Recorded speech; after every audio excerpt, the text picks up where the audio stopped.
সূরা বাকারা। রহমান রহিম আল্লাহ তাআলার নামে। আলিফ লাম মিম। এই সেই মহাগ্রন্থ আল কোরআন, তাতে কোনো সন্দেহ নেই যারা আল্লাহ তাআলাকে ভয় করে। এই কিতাব কেবল তাদের জন্য পথ প্রদর্শক, যারা না দেখে আল্লাহ তাআলাকে বিশ্বাস করে, যারা নামাজ প্রতিষ্ঠা করে। তাদের আমি যা কিছু দান করেছি তারা তা থেকে আমার এই নির্দেশিত পথে ব্যয় করে। যারা তোমার উপর যা কিছু নাজিল করা হয়েছে তার উপর ঈমান আনে তোমার আগে নবীদের উপর যা কিছু নাজিল করা হয়েছে তার উপর। সর্বোপরি তারা পরকালের উপরও ঈমান আনে। সত্যিকার অর্থে এ লোকগুলোই তাদের মালিকের দেখানো সঠিক পথের উপর রয়েছে এবং এরাই হচ্ছে সফলকাম। যারা এ বিষয়গুলো অস্বীকার করে তাদের তুমি পরকালের কথা বলে সাবধান করো আর না করো, কার্যত উভয়টাই তাদের জন্য সমান কথা। এরা কখনো ঈমান আনবে না। ক্রমাগত কুফরি করার কারণে আল্লাহ তাআলা তাদের মন, মগজ ও শ্রবণ শক্তির উপর মোহর মেরে দিয়েছেন। এদের দৃষ্টিশক্তির উপরও এক ধরনের আবরণ পড়ে আছে। যারা এ ধরনের লোক, তাদের জন্য পরকালের কষ্টদায়ক শাস্তি রয়েছে। মানুষদের মাঝে কিছু লোক এমনও আছে যারা মুখে বলে আমরা আল্লাহ তাআলা ও পরকালের উপর ঈমান এনেছি, কিন্তু এদের কর্মকাণ্ড দেখলে তুমি বুঝতে পারবে এরা মোটেই ঈমানদার নয়। মুখে ঈমানের দাবি করে এরা আল্লাহ তাআলা ও তার নেক বান্দাদের সাথে প্রতারণা করে যাচ্ছে। মূলত এ কাজের মাধ্যমে তারা অন্য কাউকে নয়, নিজেদেরই ধোঁকা দিয়ে যাচ্ছে, যদিও এ ব্যাপারে তাদের কোনো প্রকারের চৈতন্য নেই। আসলে এদের মনের ভেতর রয়েছে এক ধরনের মারাত্মক ব্যাধি। প্রতারণার কারণে আল্লাহ তাআলা এদের সে ব্যাধি বাড়িয়ে দিয়েছেন। তাদের জন্য রয়েছে আল্লাহ তাআলার পক্ষ থেকে পীড়াদায়ক আযাব, কেননা তারা মিথ্যা বলছিল। তাদের যখন বলা হয় তোমরা এই শান্তিপূর্ণ জমিনে অশান্তি ও বিপর্যয় সৃষ্টি করো না, তখন তারা বলে না, আমরাই তো বরং সংশোধনকারী। অথচ এরাই হচ্ছে জমিনে যাবতীয় বিপর্যয় সৃষ্টিকারী, যদিও তারা এ ব্যাপারে কোনো চৈতন্য রাখে না। তাদের যখন বলা হয় অন্য লোকেরা যেমন ঈমান এনেছে তোমরাও তেমনি ভাবে ঈমান আনো, তারা বলে হে নবী, তুমি কি চাও আমরাও নির্বোধ লোকদের মতো ঈমান আনি? আসলে নির্বোধ তো হচ্ছে এরা নিজেরাই, যদিও তারা এই কথাটা জানে না। মুনাফিকদের অবস্থা হচ্ছে তারা যখন ঈমানদার লোকদের সাথে মিলিত হয় তখন বলে আমরা ঈমান এনেছি, আবার যখন একাকী তাদের শয়তানদের সাথে মিলিত হয় তখন বলে আমরা তো তোমাদের সাথেই আছি। ঈমানের কথা বলে ওদের সাথে আমরা ঠাট্টা করছিলাম মাত্র। মূলত আল্লাহ তাআলাই তাদের সাথে ঠাট্টা করে যাচ্ছেন। আল্লাহ তাআলাই তাদের অবকাশ দিয়ে রেখেছেন। তারা তাদের বিদ্রোহে বিভ্রান্তের ন্যায় ঘুরে বেড়াচ্ছে। এরা জেনে বুঝে হেদায়েতের বিনিময়ে গোমরাহি কিনে নিয়েছে। তাদের এই ব্যবসাটা কিন্তু মোটেই লাভজনক হয়নি এবং এরা সঠিক পথের অনুসারীও নয়। এদের উদাহরণ হচ্ছে সে হতভাগ্য ব্যক্তির মতো যে অন্ধকারে আগুন জ্বালাতে চাইল, যখন তা তার গোটা পরিবেশটাকে আলোকোজ্জ্বল করে দিল, তখন হঠাৎ করে আল্লাহ তাআলা তাদের কাছ থেকে আলোটুকু ছিনিয়ে দিলেন এবং তাদের এমন অন্ধকারে ফেলে রাখলেন যে তারা কিছুই দেখতে পেল না। এদের অবস্থা হচ্ছে এরা কানেও শোনে না, চোখেও দেখে না, মুখ দিয়ে কথাও বলতে পারে না। অতএব এসব লোক সঠিক পথের দিকে ফিরে আসবে না। অথবা এদের উদাহরণ হচ্ছে আসমান থেকে নেমে আসা বৃষ্টির মতো, এর মাঝে রয়েছে আবার অন্ধকার, মেঘের গর্জন ও বিদ্যুতের চমক। বিদ্যুৎ গর্জন ও মৃত্যুর ভয়ে এরা নিজেদের কানে নিজেদের আঙুল ঢুকিয়ে রাখে। এরা জানে না আল্লাহ তাআলা কাফিরদের সকল দিক থেকেই ঘিরে রেখেছেন, তাতে এদের অবস্থা নাজুক হয়ে পড়ে। মনে হয় এখনই বিদ্যুৎ এদের চোখ নিষ্প্রভ করে দেবে। এ আতঙ্কজনক অবস্থায় আল্লাহ তাআলা যখন এদের জন্য একটু আলো জ্বালিয়ে দেন তখন এরা সেদিকে চলতে থাকে। আবার যখন তিনি তাদের উপর অন্ধকার চাপিয়ে দেন তখন এরা একটু থমকে দাঁড়ায়। অথচ আল্লাহ তাআলা চাইলে সহজেই তাদের শোনার ও দেখার ক্ষমতা ছিনিয়ে নিতে পারতেন। নিশ্চয়ই তিনি সর্বশক্তিমান। হে মানুষ, তোমরা সেই মহান আল্লাহ তাআলার দাসত্ব স্বীকার করো যিনি তোমাদের এবং তোমাদের আগে যারা ছিল তাদের সবাইকে পয়দা করেছেন। আশা করা যায় এর ফলে তোমরা যাবতীয় সংকট থেকে বেঁচে থাকতে পারবে। তিনি সে মহান সত্তা যিনি জমিনকে তোমাদের জন্য শয্যা বানালেন, আসমানকে বানালেন ছাদ এবং আসমান থেকে পানি পাঠালেন। তার সাহায্যে তিনি নানা প্রকারের ফলমূল উৎপাদন করে তোমাদের জীবিকার ব্যবস্থা করলেন। অতঃপর তোমরা জেনে বুঝে এসব কাজে আল্লাহ তাআলার সাথে কাউকে শরীক করো না। আমি আমার বান্দার উপর যে কিতাব নাজিল করেছি তার সত্যতার ব্যাপারে যদি তোমাদের কোনো সন্দেহ থাকে তাহলে যাও, তার মতো করে একটি সূরা তোমরাও রচনা করে নিয়ে এসো। এক আল্লাহ ছাড়া তোমাদের আর যেসব বন্ধু বান্ধব রয়েছে তাদেরও প্রয়োজনে সহযোগিতার জন্য ডাকো, যদি তোমরা তোমাদের দাবিতে সত্যবাদী হও। কিন্তু তোমরা যদি তা না করতে পারো, এবং আমি জানি তোমরা তা কখনই করতে পারবে না, তাহলে তোমরা দোজখের সেই কঠিন আগুনকে ভয় করো যার ইন্ধন হবে মানুষ ও পাথর। আল্লাহ তাআলাকে যারা অস্বীকার করে তাদের জন্যই এটা প্রস্তুত করে রাখা হয়েছে। অতঃপর যারা এই কিতাবের উপর ঈমান এনেছে এবং ভালো কাজ করেছে তাদের তুমি হে নবী সুসংবাদ দাও এমন এক জান্নাতের যার নিচ দিয়ে ঝর্ণা প্রবাহিত হতে থাকবে। যখনই তাদের এই জান্নাতের কোন একটি ফল দেয়া হবে তখনই তারা বলবে, এ ধরনের ফল তো ইতিপূর্বেও আমাদের দেওয়া হয়েছিল। তাদের মূলত এমনি ধরনের জিনিসই সেখানে দেওয়া হবে। তাদের জন্য আরো সেখানে থাকবে পবিত্র সহধর্মী এবং সহধর্মিনী, এবং তারা সেখানে অনন্তকাল ধরে অবস্থান করবে। সত্য প্রমাণের জন্য আল্লাহ তাআলা মশা কিংবা তার চাইতে উপরে যা কিছু আছে তার উদাহরণ দিতেও লজ্জাবোধ করেন না। যারা আল্লাহর বাণীতে বিশ্বাস স্থাপন করে তারা জানে এ সত্য আল্লাহর কাছ থেকেই এসেছে। আর যারা আগেই সত্য অস্বীকার করেছে তারা একে না মানার অজুহাত দিতে গিয়ে বলে, আল্লাহ তাআলা এ উদাহরণ দ্বারা কি বুঝাতে চান? এভাবে একই ঘটনা দিয়ে আল্লাহ তাআলা অনেক লোককে গুমরাহিতে নিমজ্জিত করলেও বহু লোককে তিনি আবার এ দিয়ে হেদায়েতের পথও দেখান। আর কতিপয় পাপাচারী ব্যক্তি ছাড়া তিনি তা দিয়ে অন্য কাউকে গুমরাহিতে নিমজ্জিত করেন না। এরা হচ্ছে সেসব লোক যারা আল্লাহর ফরমান মেনে চলার প্রতিশ্রুতি দেওয়ার পর তা ভঙ্গ করে। ব্যক্তি ও সমাজ জীবনে আল্লাহ তাআলা যেসব সম্পর্কের ভিত মজবুত করতে বলেছেন তা তারা ছিন্ন করে। সর্বোপরি জমিনে অহেতুক বিপর্যয় সৃষ্টি করে। এরাই হচ্ছে আসল ক্ষতিগ্রস্ত। তোমরা আল্লাহকে কিভাবে অস্বীকার করবে? অথচ তোমরা প্রথম দিকে ছিলে মৃত। তিনি তোমাদের জীবন দিয়েছেন, পুনরায় তিনি তোমাদের মৃত্যু দেবেন। অতঃপর সর্বশেষে তিনি আবার তোমাদের জীবন দান করবেন, এবং এভাবেই তোমাদের একদিন তাঁর কাছে ফিরে যেতে হবে। তিনি সেই মহান সত্তা যিনি এ পৃথিবীর সব কিছু তোমাদের ব্যবহারের জন্য তৈরি করেছেন। অতঃপর তিনি আসমানের দিকে মনোনিবেশ করলেন এবং তাকে 7 আসমানে বিন্যস্ত করলেন। তিনি সবকিছু সম্পর্কেই সম্যক অবগত আছে। হে নবী, স্মরণ করো যখন তোমার মালিক তাঁর ফেরেশতাদের সম্বোধন করে বললেন, আমি পৃথিবীতে আমার খলিফা বানাতে চাই। তারা বলল, তুমি কি এমন কাউকে খলিফা বানাতে চাও যে তোমার জমিনে বিশৃঙ্খলা ও বিপর্যয় সৃষ্টি করবে এবং স্বার্থের জন্য তারা রক্তপাত করবে?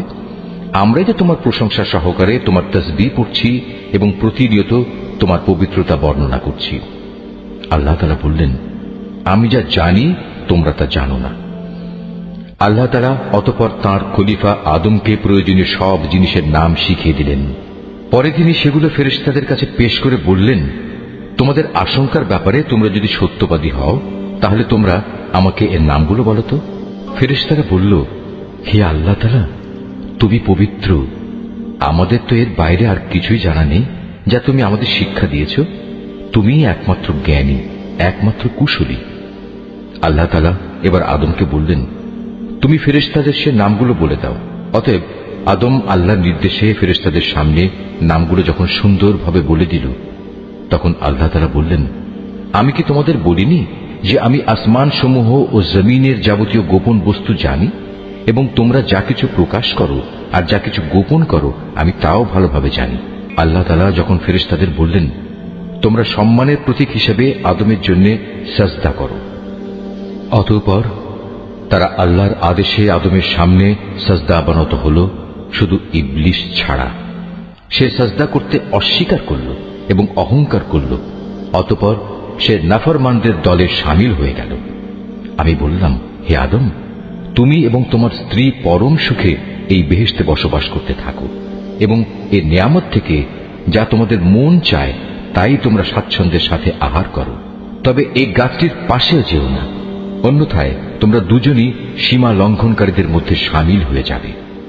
কিন্তু শয়তান শেষ পর্যন্ত সেখান থেকে তাদের উভয়ের পদস্খলন ঘটাল। তারা উভয়ে বেহেশতে যেখানে ছিল সেখান থেকে সে তাদের বের করেই ছাড়ল।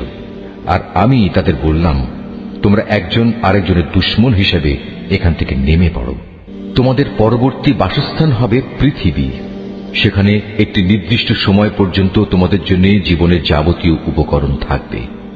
অতঃপর আদম তার মালিকের কাছ থেকে হেদায়েত সম্বলিত কিছু বাণী পেল। আল্লাহ তাআলা তার উপর ক্ষমা পরবশ হলেন। অবশ্যই তিনি বড় মেহেরবান ও ক্ষমাশীল। আমি তাদের বললাম, তোমরা সবাই এবার এখান থেকে নেমে যাও। তবে যেখানে যাবে অবশ্যই সেখানে আমার পক্ষ থেকে তোমাদের কাছে জীবন বিধান সম্পর্কিত হেদায়েত আসবে। অতঃপর যে আমার সেই বিধান মেনে চলবে তার কোনো ভয় নেই, তাদের কোনো প্রকার উৎকণ্ঠিতও হতে হবে না। আর যারা আমার বিধান অস্বীকার করবে এবং আমার আয়াতসমূহ মিথ্যা প্রতিপন্ন করে লাগামহীন জীবন যাপন করবে, তারা অবশ্যই জাহান্নামের বাসিন্দা হবে। তারা সেখানে চিরদিন থাকবে। হে বনী ইসরাইল জাতি, তোমাদের উপর আমি যেসব নিয়ামত দিয়েছি তোমরা সেগুলো স্মরণ করো। আমার আনুগত্যের প্রতিশ্রুতি তোমরা পূর্ণ করো। আমিও এর বিনিময়ে তোমাদের দুনিয়া ও আখিরাতের পুরস্কারের প্রতিশ্রুতি পূর্ণ করব এবং তোমরা একমাত্র আমাকেই ভয় করো। আমি মুহাম্মাদের কাছে যা কোরআন নাজিল করেছি তোমরা এর উপর ঈমান আনো। যা তোমাদের কাছে যা কিছু আছে তার সত্যায়নকারী। তোমরা কিছুতেই এর প্রথম অস্বীকারী হইও না এবং বৈষয়িক স্বার্থে সামান্য মূল্যে আমার আয়াত বিক্রি করো না এবং তোমরা শুধু আমাকেই ভয় করো। তোমরা মিথ্যা দিয়ে সত্যকে পোশাক পরিয়ে দিও না এবং সত্যকে জেনে বুঝে লুকিয়েও রেখো না। তোমরা নামাজ প্রতিষ্ঠা করো, যাকাত আদায় করো। যারা আমার সামনে অবনত হয় তাদের সাথে মিলে তোমরাও আমার আনুগত্য স্বীকার করো। তোমরা কি মানুষদের ভালো কাজের আদেশ করো এবং নিজেদের জীবনে তা বাস্তবায়নের কথা ভুলে যাও? অথচ তোমরা সবাই আল্লাহর কেতাব পড়ো, কিন্তু কেতাবের এ কথা তোমরা কি বোঝো না? হে ঈমানদার ব্যক্তিরা, তোমরা সবর ও নামাজের মাধ্যমে আল্লাহর কাছে সাহায্য চাও। যাবতীয় হক আদায় করে নামাজ প্রতিষ্ঠা করা অবশ্যই একটা কঠিন কাজ, কিন্তু যারা আল্লাহকে ভয় করে তাদের কথা আলাদা। যারা জানে একদিন তাদের সবাইকে তাদের মালিকের সামনাসামনি হতে হবে এবং তাদের সবাইকে তাঁর কাছে ফিরে যেতে হবে, তার জন্য এটা কঠিন কিছু নয়। হে বনী ইসরাইল জাতি, তোমরা আমার সেই নিয়ামতের কথা স্মরণ করো যা আমি তোমাদের দান করেছি। আমার সেই নিয়ামতের মধ্যে একটি ছিল আমি তোমাদের সৃষ্টিকুলের উপর প্রাধান্য দিয়েছিলাম। হে ঈমানদার ব্যক্তিরা, তোমরা সেই দিনটিকে ভয় করো যেদিন একজন আরেকজনের কোনোই কাজে আসবে না। একজনের কাছ থেকে আরেকজনের পক্ষে কোনো সুপারিশও সেদিন গ্রহণ করা হবে না এবং কারো কাছ থেকে মুক্তিপণ নেয়া কিংবা তা নিয়ে কাউকে ছেড়ে দেয়া হবে না, না তাদের সেদিন কোন রকম সাহায্য করা হবে। স্মরণ করো যখন আমি তোমাদের ফেরাউনের লোকদের গোলামি থেকে মুক্তি দিয়েছিলাম। তারা তোমাদের উপর ভীষণ অত্যাচার করত। তারা নিকৃষ্ট ধরনের শাস্তি দ্বারা তোমাদের যন্ত্রণা দিত। তারা তোমাদের পুত্র সন্তানদের হত্যা করত এবং তোমাদের মেয়েদের তারা জীবিত রেখে দিত। তোমাদের মালিকের পক্ষ থেকে এতে তোমাদের জন্য বড় একটা পরীক্ষা নিহিত ছিল। আরো স্মরণ করো যখন আমি তোমাদের জন্য সমুদ্রকে দ্বিধা বিভক্ত করে দিয়েছিলাম। অতঃপর আমি তোমাদের সমূহ মৃত্যুর হাত থেকে বাঁচিয়ে দিয়েছিলাম এবং আমি ফেরাউন ও তার দলবলকে সমুদ্রে ডুবিয়ে দিয়েছিলাম, আর তোমরা তা তো নিজেরাই প্রত্যক্ষ করেছিলে। আরো স্মরণ করো যখন মূসাকে আমি বিশেষ একটি কাজে 40 রাত নির্ধারণ করে দিলাম। তার যাওয়ার পর তোমরা একটি বাছুরকে মাবুদ রূপে গ্রহণ করে নিলে। তোমরা এতে করে ভীষণ জুলুম করেছিলে। অতঃপর এ অপরাধ সত্ত্বেও আমি পুনরায় তোমাদের ক্ষমা করে দিয়েছি এ আশায় যে তোমরা আমার কৃতজ্ঞতা আদায় করবে। সে কথাও স্মরণ করো যখন আমি মূসাকে কেতাব ও ন্যায় অন্যায়ের পরককারী একটি মানদণ্ড দান করেছি যাতে করে তোমরা হেদায়েতের পথে চলতে পারো। আরো স্মরণ করো মূসা যখন তার নিজ লোকদের কাছে এসে বলল, হে আমার জাতি, তোমরা আমার অবর্তমানে বাছুরকে মাবুদ হিসেবে গ্রহণ করে যে বড় রকমের জুলুম করেছ তার জন্য অবিলম্বে আল্লাহর দরবারে তওবা করো এবং তোমরা তোমাদের নিজেদের শিরকে অভিশপ্ত নফস সমূহকে হত্যা করো। এর মাঝেই আল্লাহর কাছে তোমাদের জন্য কল্যাণ রয়েছে। অতঃপর আল্লাহ তাআলা তোমাদের উপর ক্ষমা পরবশ হবেন, কারণ তিনি বড়ই ক্ষমাশীল ও অনুগ্রহকারী। তোমরা যখন বলেছিলে, হে মূসা, আমরা আল্লাহকে প্রত্যক্ষভাবে না দেখলে কখনো তার উপর ঈমান আনব না। তখন এর ধৃষ্টতার শাস্তি হিসেবে মুহূর্তের মধ্যেই বজ্রের মতো এক গজব তোমাদের উপর নৈপতিত হল, আর তোমরা তার দিকে চেয়েই থাকলে, কিছুই করতে পারলে না। অতঃপর এই ধ্বংসকর মৃত্যুর পর তোমাদের আমি পুনরায় জীবন দান করলাম, যাতে করে তোমরা আমার কৃতজ্ঞতা আদায় করতে পারো। আমি তোমাদের উপর মেঘের ছায়া দান করেছিলাম, মান এবং সালবা নামক খাবারও তোমাদের জন্য পাঠিয়েছিলাম। আমি তোমাদের বলেছিলাম সেসব পবিত্র খাবার খাও যা আমি তোমাদের দিয়েছি, তা তোমরা উপভোগ করো। নিয়ামত অবজ্ঞা করে তারা আমার উপর কোনো অবিচার করেনি, বরং এর দ্বারা তারা নিজেরাই নিজেদের উপর জুলুম করেছে। স্মরণ করো, আমি যখন তোমাদের বলেছিলাম তোমরা এই জনপদে ঢুকে পড়ো এবং তোমরা তার যেখান থেকেই ইচ্ছা স্বাচ্ছন্দ্যে আহার করো, দম্ভ সহকারে প্রবেশ না করে মাথা নত করে ঢুকো। তোমরা ক্ষমার কথা বলবে, আমিও তোমাদের ভুল ত্রুটিসমূহ ক্ষমা করে দেব, এবং যারা ভালো কাজ করে আমি এভাবেই তাদের পাওনার অঙ্ক বাড়িয়ে দেই। সুস্পষ্ট হেদায়েত সত্ত্বেও অতঃপর জালিমরা এমন কিছু ব্যাপার রদবদল করে ফেলল যা না করার জন্যই তাদের বলা হয়েছিল। আমিও এরপর যারা জুলুম করল তাদের উপর আসমান থেকে গজব নাজিল করলাম। মূলত এটা ছিল তাদের গুনার ফল। যখন মুসা আমার কাছে তার জাতির লোকদের জন্য পানি চাইল, আমি তাকে বললাম, তোমার হাতের লাঠি দিয়ে তুমি এই পাথরে আঘাত করো। আঘাত করা মাত্রই সে পাথর থেকে 12টি পানির নহর উৎপন্ন হয়ে গেল। প্রত্যেক গোত্রই নিজ নিজ পানির ঘাট চিনে নিল। আমি বললাম, আল্লাহর দেয়া রিজিক থেকে তোমরা পানাহার করো, তবে আমার জমিনে বিপর্যয় সৃষ্টি করে বেরিও না। স্মরণ করো, তোমরা যখন মুসাকে বলেছিলে, হে মুসা, প্রতিদিন একই ধরনের খাবারের উপর আমরা কিছুতেই আর ধৈর্য ধরতে পারব না। তুমি তোমার মালিকের কাছে বলো যেন তিনি কিছু ভূমিজাত দ্রব্য, তরিতরকারি, পেঁয়াজ, রসুন, ভুট্টা, ডাল উৎপাদন করেন। সে বলল, তোমরা কি আল্লাহর পাঠানো এই উৎকৃষ্ট জিনিসের সাথে একটি তুচ্ছ ধরনের জিনিসকে বদলে নিতে চাও? যদি তাই হয় তাহলে তোমরা অন্য কোনো শহরে সরে পড়ো, যেখানে তোমাদের এসব জিনিস যা তোমরা চাইবে তা অবশ্যই পাওয়া যাবে।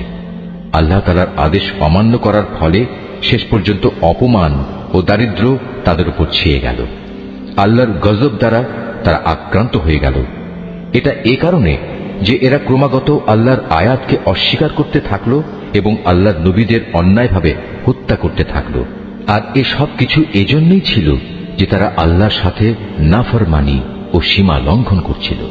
যারা ঈমান আনে, তারা খ্রিস্টান হোক, ইহুদি হোক কিংবা সাবি হোক, তারাই হবে মুসলমান। এদের যে কেউ আল্লাহর উপর ঈমান আনবে পরকালের উপর এবং যথার্থ ভালো কাজ করবে, তাদের জন্য তাদের মালিকের কাছে পুরস্কার রয়েছে, এবং এসব লোকের যেমন কোনো ভয় নেই, তেমনি তারা চিন্তিত হবে না। স্মরণ করো, যখন আমি তোমাদের কাছ থেকে প্রতিশ্রুতি নিয়েছিলাম যে তোমরা তাওরাত মেনে চলবে, এবং তুর পাহাড়কে আমি তোমাদের উপর তুলে ধরে বলেছিলাম যে কিতাব তোমাদের আমি দান করেছি তা শক্তভাবে আঁকড়ে ধরো, এবং তাতে যা কিছু আছে তা স্মরণ রেখো। এই উপায়ে তোমরা হয়তো শয়তান থেকে নিজেদের বাঁচাতে পারবে।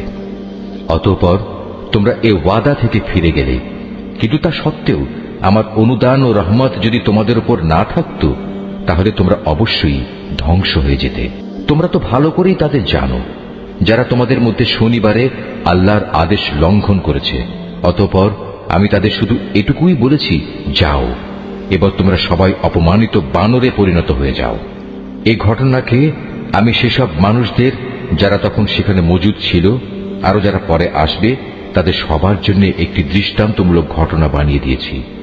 যারা আল্লাহকে ভয় করে এমন লোকদের জন্যও এই ঘটনা ছিল একটি উপদেশ। আরো স্মরণ করো, যখন মুসা তার জাতিকে বলল, অবশ্যই আল্লাহ তাআলা তার নামে তোমাদের একটি গাভী জবাই করার আদেশ দিচ্ছেন, তারা একথা শুনে বলল, হে মুসা, তুমি কি আমাদের সাথে তামাশা করছো? সে বলল, আমি তামাশা করে জাহেলদের দলে শামিল হওয়া থেকে আল্লাহ তাআলার কাছে পানা চাই। তারা মুসাকে বলল, তুমি তোমার মালিককে বলো আমাদের তিনি যেন সুস্পষ্ট বলে দেন তা কেমন হবে। সে বলল, অবশ্যই তা হবে এমন যা বৃদ্ধ হবে না, আবার একেবারে বাচ্চাও হবে না, বরং তা হবে এর মাঝামাঝি বয়সের, এখন যা কিছু তোমাদের নির্দেশ দেওয়া হচ্ছে তাই করো। তারা মূসাকে বলল, তুমি তোমার মালিককে জিজ্ঞেস করে নাও, তিনি আমাদের যেন বলে দেন তার রং কেমন হবে। সে বলল, তা হবে হলুদ রঙের। তার রং এত আকর্ষণীয় হবে যে যারা তাকাবে তা তাদেরই পরিতৃপ্ত করবে। তারা বলল, হে মূসা, তুমি তোমার মালিককে আবার জিজ্ঞেস করে নাও, আসলে তা কি ধরনের হবে। আমরা তো সঠিক গাভী বাছাই করতে পারছি না, কারণ আমাদের কাছে তো সব গাভী দেখতে একই ধরনের মনে হয়। আল্লাহ তাআলা চাইলে এবার অবশ্যই আমরা সঠিক পথে চলতে পারব। সে বলল, তাহলে শোনো, আল্লাহর ঈপ্সিত সে গাভী হবে এমন যে সেটি কোনো চাষাবাদের কাজ করে না, জমিনে পানি সেচের কাজও করে না, অর্থাৎ তা হবে সম্পূর্ণ নিখুঁত ও ত্রুটিমুক্ত। এ কথা শুনিয়ে তারা বলল, এতক্ষণে তুমি আমাদের সামনে সত্য ঘটনা নিয়ে এসেছ। অতঃপর তারা এ ধরনের একটি গাভী জবাই করল, যদিও ইতিপূর্বে মনে হয়নি যে তারা এই কাজটি আদৌ করতে চায়। স্মরণ করো, যখন তোমরা একজন লোককে হত্যা করেছিলে, অতঃপর সে ব্যাপারে তোমরা একে অপরের উপর হত্যার অভিযোগ আরোপ করতে শুরু করলে, অথচ আল্লাহ তাআলা সেই বিষয়ই মানুষের সামনে বের করে আনতে চাইলেন যা তোমরা লুকোবার চেষ্টা করেছিলে। হত্যাকারীকে খুঁজে বের করার জন্য আমি তোমাদের বললাম, কোরবানি করা সেই গাভীর শরীরের একাংশ দিয়ে তোমরা একে মৃদু আঘাত করো। এভাবেই আল্লাহ তাআলা মৃত ব্যক্তিকে জীবন দান করবেন এবং এ ধরনের অলৌকিক ঘটনা দ্বারা তিনি তোমাদের কাছে তার জ্ঞানের নিদর্শনসমূহ তুলে ধরেন। আশা করা যায় তোমরা এর মাধ্যমে সত্য অনুধাবন করবে। কিন্তু এত বড় একটি নিদর্শন সত্ত্বেও অতঃপর তোমাদের মন কঠিন হয়ে গেল, এমন কঠিন যেন তা শক্ত পাথর, বরং মাঝে মাঝে মনে হয় পাথরের চেয়েও বুঝি তা বেশি কঠিন।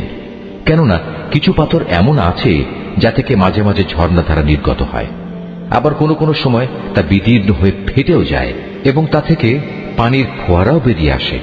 অবশ্য এর মধ্যে থেকে এমন কিছু পাথর আছে যা আল্লাহর ভয়ে ধসে পড়ে। আল্লাহ তাআলা তোমাদের কার্যকলাপ সম্পর্কে মোটেই গাফেল নন। হে ঈমানদার লোকেরা, এরপরেও তোমরা কি এই আশা পোষণ করো যে এরা তোমাদের সাথে তোমাদের দ্বীনের জন্য ঈমান আনবে?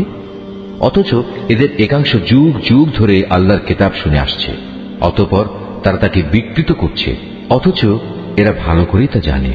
এদের অবস্থা হচ্ছে, এরা যখন ঈমানদারদের সাথে সাক্ষাৎ করে তখন বলে, আমরা ঈমান এনেছি, কিন্তু এরাই আবার যখন গোপনে একে অপরের সাথে মিলিত হয় তখন বলে, তোমরা কি মুসলমানদের কাছে সেসব কথা প্রকাশ করে দাও যা আল্লাহ তাআলা মুহাম্মদের নবুয়ত সম্পর্কে আগেই তাওরাতে তোমাদের উপর ব্যক্ত করেছেন? খবরদার, তোমরা এমনটি কখনো করো না। তাহলে তারা একদিন তোমাদের মালিকের সামনে এটা দিয়েই তোমাদের বিরুদ্ধে সাক্ষ্য উত্থাপন করবে। তোমরা কি এটুকু কথাও বুঝতে পারো না? এরা কি জানে না আল্লাহর কিতাবে যা কিছু এরা গোপন করে, আবার নিজেদের স্বার্থে তারা যা প্রকাশ করে তা সবই আল্লাহ তাআলা জানেন। এদের আরেকটি দল যারা একান্ত অশিক্ষিত, নিরক্ষর, এরা আল্লাহর কিতাব সম্পর্কে কিছুই জানে না। আল্লাহর কিতাব যেন এদের কাছে একটি নিছক ধ্যান ধারণা সর্বস্ব পুস্তক মাত্র। এরা শুধু অমূলক ধারণাই করে থাকে।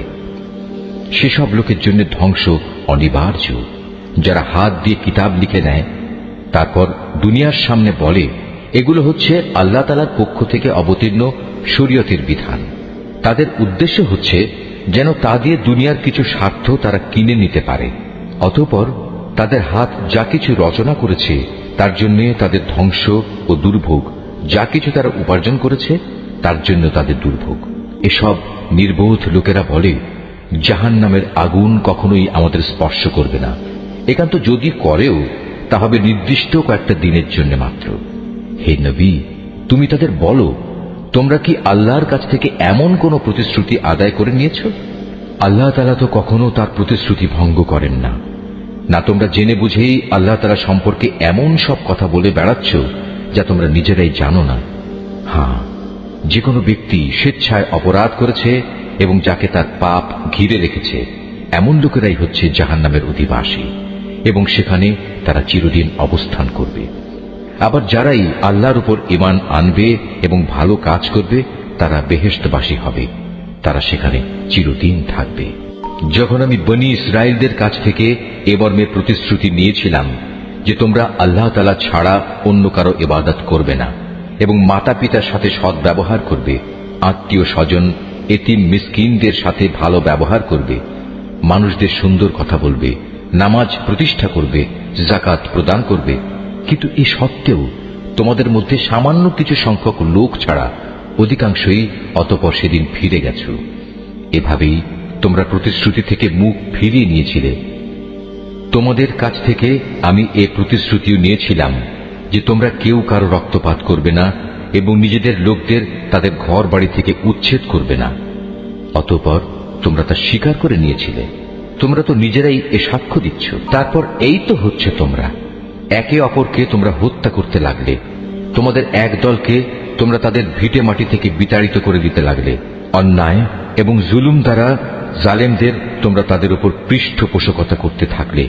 শুধু তাই নয়, কোন লোক যুদ্ধবন্দী হয়ে তোমাদের কাছে এলে তোমরা তাদের জন্য মুক্তিপণ দাবি করো, অথচ তাদের ঘরবাড়ি থেকে উচ্ছেদ করাটাই ছিল তোমাদের উপর অবৈধ কাজ এবং আল্লাহ তাআলাকে দেয়া প্রতিশ্রুতির লঙ্ঘন। তোমরা কি তাহলে আল্লাহর কিতাবের একাংশ বিশ্বাস করো এবং আরেক অংশ অবিশ্বাস করো? সাবধান, কখনো যদি কোনো জাতি কিংবা ব্যক্তি দ্বীনের অংশ বিশেষের উপর ঈমান আনয়নের এ আচরণ করে, তাদের শাস্তি এছাড়া আর কি হবে? যে পার্থিব জীবনে তাদের লাঞ্ছনা ভোগ করতে হবে, তাদের পরকালেও কঠিনতম আযাবের দিকে নিক্ষেপ করা হবে। তোমরা প্রতিনিয়ত যা করছো, আল্লাহ তাআলা সে সব কিছু থেকে মোটেও উদাসীন নন। বস্তুত এই লোকেরা আখিরাতের স্থায়ী জীবনের বিনিময়ে দুনিয়ার অস্থায়ী জীবন খরিদ করে নিয়েছে। এরা যেহেতু আযাব বিশ্বাসই করেনি, তাই আল্লাহ তাআলার পক্ষ থেকে তাদের আযাব কিঞ্চিত পরিমাণও হালকা করা হবে না, আর না তাদের কোনো দিক থেকে কোন রকম সাহায্য করা হবে। আমি মূসাকে কিতাব দিয়েছি, তারপর একে একে আমি আরো অনেক নবী পাঠিয়েছি এবং বাপ ছাড়া সন্তান পয়দা হওয়ার মতো সুস্পষ্ট নিদর্শন দিয়ে আমি মরিয়ম পুত্র ঈসাকে পাঠিয়েছি এবং আমার পাঠানো বাণী ও পবিত্র আত্মার মাধ্যমে তাকে আমি সাহায্য করেছি। অথচ যখনই তোমাদের কাছে আল্লাহর কোন নবী আসত, তোমাদের মনোপুত না হলে তোমরা অহংকারের বশবর্তী হয়ে তাদের অস্বীকার করেছ। তাদের কাউকে তোমরা মিথ্যাবাদী বলেছ, আবার তাদের একদলকে তোমরা হত্যাও করেছ। তারা বলে, হিদায়াতের জন্য আমাদের মন ও তার দরজা বন্ধ হয়ে আছে। আসলে আল্লাহ তাআলাকে তাদের ক্রমাগত অস্বীকার করার কারণে তিনি তাদের উপর অভিসম্পাত করেছেন। অতঃপর তাদের সামান্য পরিমাণ লোকই আল্লাহর উপর ঈমান এনেছে। যখনই তাদের কাছে আল্লাহর কাছ থেকে কিতাব নাজিল হল, যা তাদের কাছে মজুদ কিতাবের সত্যতা স্বীকার করে, তাছাড়া এর আগে তারা নিজেরাই সমাজের অন্যান্য কাফেরদের উপর বিজয়ী হওয়ার জন্য এই কিতাব ও তার বাহকের আগমন কামনা করেছিল। কিন্তু আজ যখন তা তাদের কাছে এলো এবং যা তারা যথাযথ চিনতেও পারল, তাই তারা অস্বীকার করল। যারা আল্লাহর কিতাব অস্বীকার করে, তাদের উপর আল্লাহর অভিসম্পাত নাজিল হোক।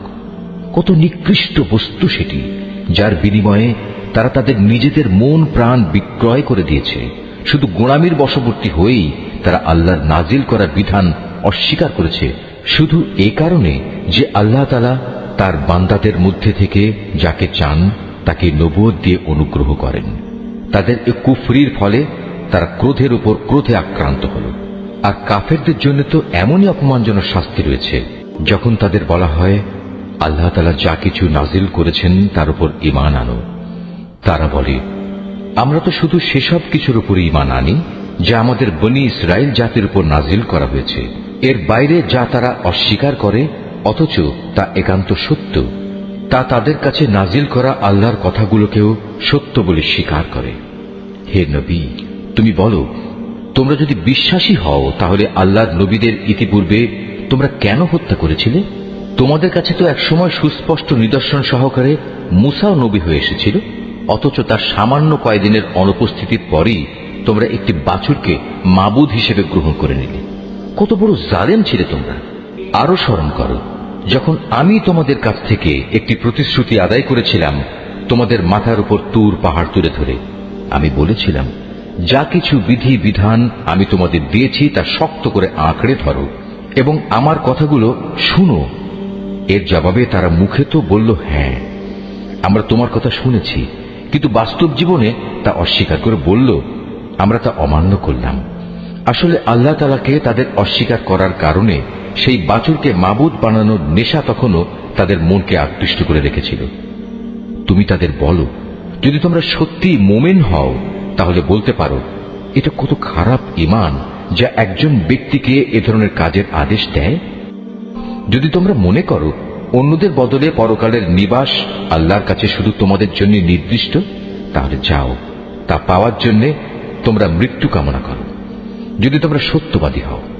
হে নবী, তুমি জেনে রাখো, এরা কখনোই কামনা করবে না আল্লাহর সাথে যে আচরণ এরা করেছে, এবং নিজেদের হাত দিয়ে এরা যা কিছু অর্জন করেছে তার পরিণাম জানার পর এরা কখনো তা কামনা করবে না। আল্লাহ তাআলা জালেমদের ভালো করে জানেন। সত্যি কথা হচ্ছে, এদেরকেই বরং তুমি দেখতে পাবে বেঁচে থাকার ব্যাপারে এরা বেশি লোভী। আল্লাহ তাআলার সাথে যারা শিরক করে, এ বনী ইসরায়েলের লোকেরা তাদের চেয়েও এক কদম অগ্রসর। এদের প্রত্যেক ব্যক্তি 1000 বছর জীবিত থাকতে চায়, কিন্তু যত দীর্ঘ জীবনী এদের দেয়া হোক না কেন, তা কখনো এদের তার অবশ্যম্ভাবী আযাব থেকে বাঁচাতে পারবে না।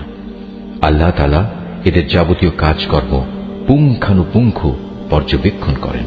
হে নবী, তুমি বলো, কে সে ব্যক্তি যে জিব্রাইলের শত্রু হতে পারে, অথচ সে তো আল্লাহর আদেশে আল্লাহর বাণীসমূহ তোমার অন্তঃকরণে নাজিল করে দেয়, তাও এমন এক বাণী যা তাদের কাছে মজুদ বিষয়সমূহের সত্যতা স্বীকার করে।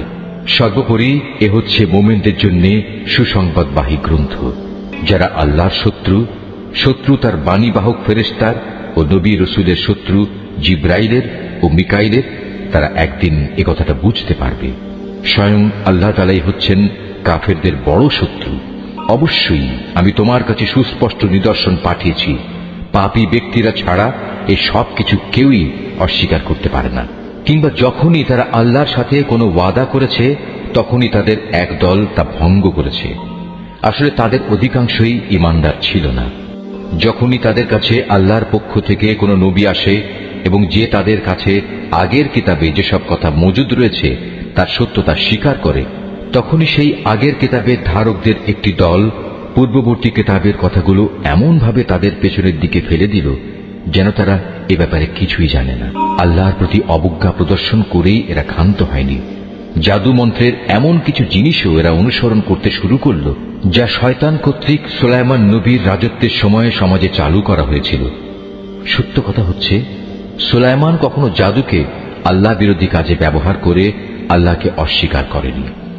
আল্লাহকে তো অস্বীকার করেছে সেসব অভিশপ্ত শয়তান যারা মানুষকে জাদুমন্ত্র শিক্ষা দিয়েছে। জাদু পাগল মানুষদের পরীক্ষার উদ্দেশ্যে আল্লাহ তাআলা হারুত মারুত নামে যে দুজন ফেরেশতাকে ব্যাবিলনে পাঠিয়েছেন, আল্লাহর সেই দুজন ফেরেশতা কাউকে যখনই এ বিষয়ের শিক্ষা দিত, প্রথমেই তারা এ কথাটা তাদের বলে দিত, আমরা তো হচ্ছি আল্লাহর পরীক্ষা মাত্র। অতএব কোনো অবস্থায় তুমি এ বিদ্যা দিয়ে আল্লাহ তাআলাকে অস্বীকার করো না। এই সত্ত্বেও তারা তাদের কাছ থেকে এমন কিছু বিদ্যা শিখে নিয়েছিল যা দিয়ে এরা স্বামী স্ত্রীর মাঝে বিচ্ছেদের সৃষ্টি করত। যদিও আল্লাহর ইচ্ছা ছাড়া কোনো দিনই কেউ কারো সামান্যতম ক্ষতিও সাধন করতে পারবে না। তারা মূলত এমন কিছু শেখে যা তাদের কোনো উপকার যেমন করতে পারে না, তেমনি তা তাদের কোনো ক্ষতিও করতে পারে না। তারা যদি জানত শ্রম ও অর্থ দিয়ে যা তারা কিনে নিয়েছে পরকালে তার কোনো মূল্য নেই, তারা নিজেদের জীবনের পরিবর্তে যা ক্রয় করে নিয়েছে তা সত্যি নিকৃষ্ট। কত ভালো হতো যদি তারা কথাটা জানত।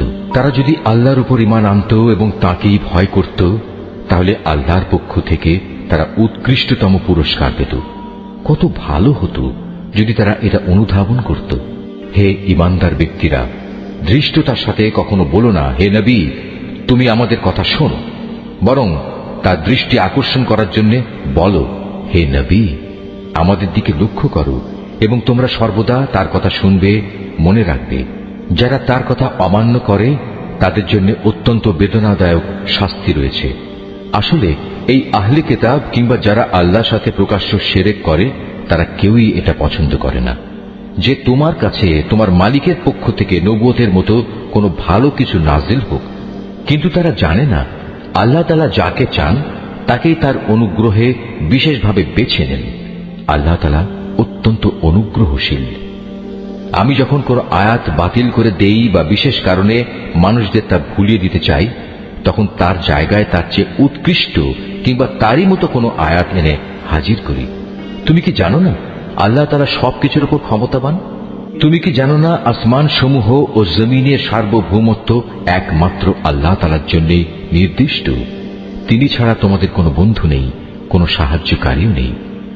তোমরা কি তোমাদের নবীর কাছে সে ধরনের উদ্ভট প্রশ্ন করতে চাও যেমনি তোমাদের আগে মুসাকে করা হয়েছিল?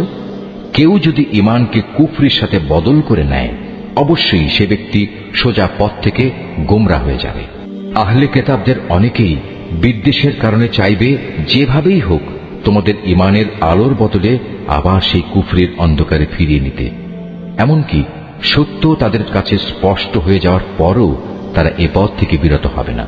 অতএব তাদের ব্যাপারে আল্লাহর সিদ্ধান্ত আসা পর্যন্ত তোমরা ক্ষমার নীতি অবলম্বন করো এবং তাদের সাথে ভালো ব্যবহার করো। আল্লাহ তাআলা সব কিছুর উপর অবশ্যই ক্ষমতাশালী। তোমরা নামাজ প্রতিষ্ঠা করো এবং যাকাত আদায় করো। এর মাধ্যমে যেসব নেকি তোমরা আল্লাহর কাছে অগ্রিম পাঠাবে, তার কাছে এর সবই তোমরা মজুদ পাবে। তোমরা যা কিছুই করো আল্লাহ তাআলা অবশ্যই এর সব কিছু দেখতে পান। তারা বলে, ইহুদি ও খ্রিস্টান ছাড়া আর কেউই বেহেশতে যাবে না। আসলে এটা হচ্ছে তাদের মিথ্যা কল্পনা। তুমি হে নবী বলো, যদি তোমরা সত্যবাদী হও তাহলে তোমাদের দলিল প্রমাণ নিয়ে এসো। তবে হ্যাঁ, যে কোনো ব্যক্তি আল্লাহর সামনে নিজের সত্তাকে সমর্পণ করে দেবে এবং সে হবে অবশ্যই একজন নেককার মানুষ। তার জন্য তার মালিকের কাছে এর বিনিময় রয়েছে। তাদের কোনো ভয় ভীতি নেই, আর না সেদিন তাদের চিন্তান্বিত হতে হবে। ইহুদিরা বলে খ্রিস্টানরা কোনো কিছুর উপর প্রতিষ্ঠিত নয়, খ্রিস্টানরা বলে ইহুদিরা কোনো কিছুর উপর প্রতিষ্ঠিত নয়। অথচ এদের অবস্থা হচ্ছে এরা উভয়ই আল্লাহর কিতাব পাঠ করে, আদৌ আল্লাহর কিতাবের কোনো কিছুই জানে না। এমন লোকেরা আবার এদের উভয় সম্পর্কে একই ধরনের কথা বলে। তারা যে বিষয়ে মতবিরোধ করছে, আল্লাহ তাআলা শেষ বিচারের দিনে সে বিষয়ে তাদের মাঝে মীমাংসা করে দেবেন। সে ব্যক্তির চেয়ে বড় জালেম আর কে আছে, যে ব্যক্তি আল্লাহর ঘর মসজিদে তার নাম স্মরণ করতে বাধা দেয় এবং তার ধ্বংস সাধনে সচেষ্ট হয়। এ ধরনের লোকদের বস্তুত তাতে ঢোকার কোনো যোগ্যতাই নেই। তবে একান্ত ভীত সন্ত্রস্তভাবে ঢুকলে তা ভিন্ন কথা। তাদের জন্য পৃথিবীতে যেমন অপমান লাঞ্ছনা রয়েছে, তেমনি রয়েছে পরকালে কঠিনতম শাস্তি। এরা কেবলা বদলের ব্যাপারেও মতবিরোধ করেছিল, অথচ পূর্ব পশ্চিম সবই তো আল্লাহ তাআলার। তাছাড়া তোমরা যেদিকেই মুখ ফিরাবে সেদিকেই তো আল্লাহ তাআলা রয়েছেন। আল্লাহ তাআলা সর্বব্যাপী এবং জ্ঞানী। খ্রিস্টান লোকেরা বলে আল্লাহ তাআলা অমুককে নিজের সন্তান রূপে গ্রহণ করেছেন, অথচ যাবতীয় পবিত্রতা একান্তভাবে তাঁর। তিনি এ সব কিছুর অনেক ঊর্ধ্বে। আসমান সমূহ ও জমিনের সব কিছুই তাঁর জন্যে। এর প্রতিটি বস্তুই তাঁর একান্ত অনুগত। বরং আসমান সমূহ ও জমিনের তিনি স্রষ্টা। যখন তিনি কোনো একটি বিষয়ের সিদ্ধান্ত করেন, সে ব্যাপারে শুধু এটুকুই বলেন, হও, আর সাথে সাথেই তা হয়ে যায়। যারা সঠিক কথা জানে না তারা বলে আল্লাহ তাআলা নিজে আমাদের সাথে কথা বলেন না কেন, অথবা এমন কোন নিদর্শন আমাদের কাছে কেন পাঠান না যার মাধ্যমে আমরা তাকে দেখতে পাব। এদের আগের লোকেরাও এদের মতো করেই কথা বলতো। এদের সবার মন আসলে একই ধরনের। আল্লাহকে যারা দৃঢ়ভাবে বিশ্বাস করে, আমি তাদের জন্য আমার নিদর্শন সমূহ সুস্পষ্ট করে পেশ করে দিয়েছি।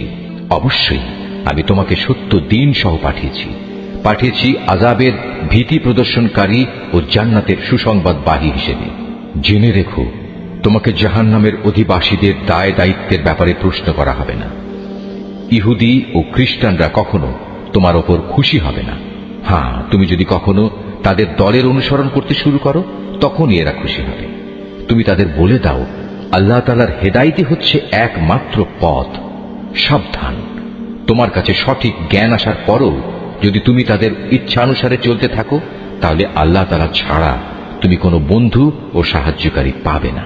আহলে কিতাবদের মাঝে এমন কিছু লোক আছে যারা এ কোরআনকে যেভাবে নিষ্ঠার সাথে পড়া দরকার সেভাবেই পড়ে। তারা তার উপর ঈমানও আনে। যারা একে অস্বীকার করে তারাই হচ্ছে ক্ষতিগ্রস্ত লোক। হে বনী ইসরাইল জাতি, তোমরা আমার সে নিয়ামত স্মরণ করো যা আমি তোমাদের দান করেছি। সে নিয়ামতের অংশ হিসেবে আমি তোমাদের দুনিয়ার অন্যান্য জাতির উপর শ্রেষ্ঠত্ব দান করেছি। তোমরা সেই দিনটিকে ভয় করো যেদিন একজন মানুষ আরেকজনের কোনোই কাজে আসবে না। সেদিন তার কাছ থেকে কোন রকম বিনিময়ও নেওয়া হবে না। আবার একের পক্ষে অন্যের সুপারিশও সেদিন কোনো উপকারে আসবে না। সেদিন এসব লোকদের কোন রকম সাহায্যও করা হবে না। আরো স্মরণ করো যখন ইব্রাহিমকে তার রব কতিপয় বিষয়ে তার আনুগত্যের পরীক্ষা নিলেন, অতঃপর তা পুরোপুরি সে আদায় করল। আল্লাহ তাআলা বললেন, এবার আমি তোমাকে মানব জাতির জন্য নেতা বানাতে চাই। সে বলল, আমার ভবিষ্যৎ বংশধররাও কি নেতা হিসেবে বিবেচিত হবে? আল্লাহ তাআলা বললেন, আমার প্রতিশ্রুতি জালেমদের কাছে পৌঁছবে না। স্মরণ করো আমি যখন মানুষদের মিলনস্থল ও নিরাপত্তার কেন্দ্র হিসেবে এই কাবা ঘরটি নির্মাণ করেছিলাম, আমি তাদের আদেশ দিয়েছিলাম, তোমরা ইব্রাহিমের দাঁড়ানোর স্থানটিকে নামাজের স্থান হিসেবে গ্রহণ করো। আমি ইব্রাহিম ও ইসমাইলকে আদেশ দিয়েছিলাম যেন তারা আমার ঘর কাবাকে হজ ও ওমরার তাওয়াফকারীদের জন্য, আল্লাহর ইবাদতে আত্মনিয়োগকারীদের জন্য, সর্বোপরি তার নামে রুকু সেজদাকারীদের জন্য পবিত্র করে রাখে। ইব্রাহিম যখন বলেছিল, হে মালিক, এ শহরকে তুমি শান্তি ও নিরাপত্তার শহর বানিয়ে দাও এবং এখানকার অধিবাসীদের মাঝে যে ব্যক্তি আল্লাহ তাআলা এবং পরকালে বিশ্বাস করে তুমি তাদের ফলমূল দিয়ে আহারের যোগান দাও। আল্লাহ তাআলা বললেন, হ্যাঁ, যে ব্যক্তি আমাকে অস্বীকার করবে তাকেও আমি অল্প কয়েকদিন জীবনের উপায় উপকরণ সরবরাহ করতে থাকব। অতঃপর অচিরেই আমি তাদের আগুনের আযাব ভোগ করতে বাধ্য করব, যা সত্যি বড় নিকৃষ্টতম স্থান। ইব্রাহিম ও ইসমাইল যখন এই ঘরের ভিত্তি উঠাচ্ছিল, তখন তারা আল্লাহর কাছে দোয়া করল, হে আমাদের মালিক, আমরা যে উদ্দেশ্যে এই ঘর নির্মাণ করেছি তা তুমি আমাদের কাছ থেকে কবুল করো। একমাত্র তুমি সবকিছু জানো এবং সবকিছু শোনো। তারা আরো বলল, হে আমাদের মালিক, আমাদের উভয়কেই তুমি তোমার অনুগত মুসলিম বান্দা বানাও এবং আমাদের পরবর্তী বংশধরদের মাঝ থেকেও তুমি তোমার একদল অনুগত বান্দা বানিয়ে দাও। হে মালিক, তুমি আমাদের তোমার ইবাদতের আনুষ্ঠানিকতা সমূহ দেখিয়ে দাও এবং তুমি আমাদের উপর দয়া পরবশ হও, কারণ তুমি অত্যন্ত দয়া পরবশ ও পরম দয়ালু। হে আমাদের মালিক, তাদের বংশের মধ্যে তাদের নিজেদের মাঝ থেকে তুমি এমন একজন রসূল পাঠাও যে তাদের কাছে তোমার আয়াতসমূহ পড়ে শোনাবে, তাদের তোমার কিতাবের জ্ঞান ও প্রজ্ঞা শিক্ষা দেবে, উপরন্তু সে তাদের পবিত্র করে দেবে। হে আল্লাহ, তুমি আমাদের এই দোয়া কবুল করো, কারণ তুমি মহাপরাক্রমশালী ও পরম কুশলী। জেনে বুঝে যে নিজেকে মূর্খ বানিয়ে রেখেছে সে ব্যক্তি ছাড়া আর কে এমন হবে যে ইব্রাহিমের আনিত জীবন বিধান থেকে মুখ ফিরিয়ে নেবে? অথচ তাকে আমি দুনিয়ার নবুয়তের জন্য বাছাই করে নিয়েছি। শেষ বিচারের দিনেও সে আমার নেক লোকদের মধ্যে শামিল হবে। যখন আমি তাকে বললাম, তুমি আমার অনুগত মুসলিম হয়ে যাও, সে বলল, আমি সৃষ্টিকুলের মালিক আল্লাহ তাআলার পূর্ণ আনুগত্য স্বীকার করে নিলাম। যে পথ ইব্রাহিম নিজের জন্য বেছে নিল, সে পথে চলার জন্য সে তার সন্তান সন্ততিকেও ওসিয়ত করে গেল। ইয়াকুবও তার সন্তানদের ওসিয়ত করে বলল, হে আমার সন্তানরা, নিশ্চয়ই আল্লাহ তাআলা তোমাদের জন্য এই দ্বীন ইসলাম মনোনীত করে দিয়েছেন। অতএব কোন অবস্থায় এই জীবন বিধানের আনুগত্য স্বীকার ব্যতি রেখে তোমরা মৃত্যুবরণ করো না। হে ইহুদি জাতি, তোমরা কি তখন সেখানে উপস্থিত ছিলে যখন ইয়াকুবের সামনে তার মৃত্যু এসে হাজির হল এবং সে যখন তার ছেলে মেয়েদের বলল, বলো, আমার মৃত্যুর পর তোমরা কার ইবাদত করবে? তারা বলল, আমরা অবশ্যই তোমার মাবুদ, তোমার পূর্বপুরুষ ইব্রাহিম, ইসমাইল ও ইসহাকের মাবুদের ইবাদত করব। এ মাবুদ হচ্ছেন একক, আমরা তার আত্মসমর্পণকারী বান্দা হয়ে থাকব। এরা ছিল এক ধরনের জাতি যারা আজ গত হয়ে গেছে। তারা যা করে গেছে তা তাদের নিজেদের জন্য, আবার তোমরা যা করবে তা হবে তোমাদের নিজেদের জন্য। তারা যা কিছু করছিল সে ব্যাপারে তোমাদের কিছু জিজ্ঞেস করা হবে না। এরা ইহুদি ও নাসারারা বলে, তোমরা ইহুদি কিংবা খ্রিস্টান হয়ে যাও, তাহলে তোমরা সঠিক পথে পরিচালিত হবে। হে নবী, তুমি বলো, আমাদের কাছে তো বরং ইব্রাহিমের একনিষ্ঠ মতাদর্শই রয়েছে, আর সে কখনো মুশরিকদের অন্তর্ভুক্ত ছিল না। তোমরা বলো, আমরা তো আল্লাহর উপর ঈমান এনেছি এবং ঈমান এনেছি আল্লাহ তাআলা আমাদের কাছে যা কিছু নাজিল করেছেন তার উপর। আমাদের আগে ইব্রাহিম, ইসমাইল, ইসহাক, ইয়াকুব ও তাদের পরবর্তী সন্তানদের উপর যা কিছু নাজিল করা হয়েছে তাও আমরা মানি তাছাড়া মুসা, ঈসা সহ সব নবীকে তাদের মালিকের পক্ষ থেকে যা কিছু দেওয়া হয়েছে তার উপর আমরা ঈমান এনেছি। আমরা এদের কারো মধ্যেই কোনো তারতম্য করি না। আমরা তো হচ্ছি আল্লাহরই অনুগত বান্দা। আর এরা যদি তোমাদের মতোই আল্লাহর উপর ঈমান আনত, তাহলে তারাও সঠিক পথ পেত। তারা যদি সে পথ থেকে ফিরে আসে, তাহলে তারা অবশ্যই উপদলীয় অনৈক্যের মাঝে পড়ে যাবে। আল্লাহ তাআলাই তোমার জন্য যথেষ্ট হবেন। তিনি শোনেন, তিনিই জানেন। হে নবী, তাদের তুমি বলো, আসল রং হচ্ছে আল্লাহ তাআলারই। এমন কে আছে যার রং তার রঙের চেয়ে উৎকৃষ্ট হতে পারে? আমরা ঘোষণা করছি, আমরা তাঁরই ইবাদত করি। হে নবী, তুমি তাদের বলো, তোমরা কি স্বয়ং আল্লাহ তাআলার ব্যাপারেই আমাদের সাথে বিতর্কে লিপ্ত হতে চাও? অথচ তিনি যেমন আমাদের মালিক, তেমনি তিনি তোমাদেরও মালিক। আমাদের কাজ আমাদের জন্য, আর তোমাদের কাজ তোমাদের জন্য। আমরা তার আনুগত্যের ব্যাপারে সবাই হচ্ছি নিষ্ঠাবান। অথবা তোমরা কি একথা বলতে চাও যে ইব্রাহিম, ইসমাইল, ইসহাক, ইয়াকুব ও তাদের বংশধররা সবাই ছিল ইহুদি কিংবা খ্রিস্টান? হে নবী, তুমি বলে দাও, এ ব্যাপারে তোমরা বেশি জানো না আল্লাহ তাআলা বেশি জানেন? যদি কোনো ব্যক্তি তার কাছে মজুদ আল্লাহর কাছ থেকে আগত সাক্ষ্য প্রমাণ গোপন করে, তাহলে তার চেয়ে বড় জালেম আর কে হতে পারে? আল্লাহ তাআলা তোমাদের কাজকর্মের ব্যাপারে মোটেই গাফেল নন।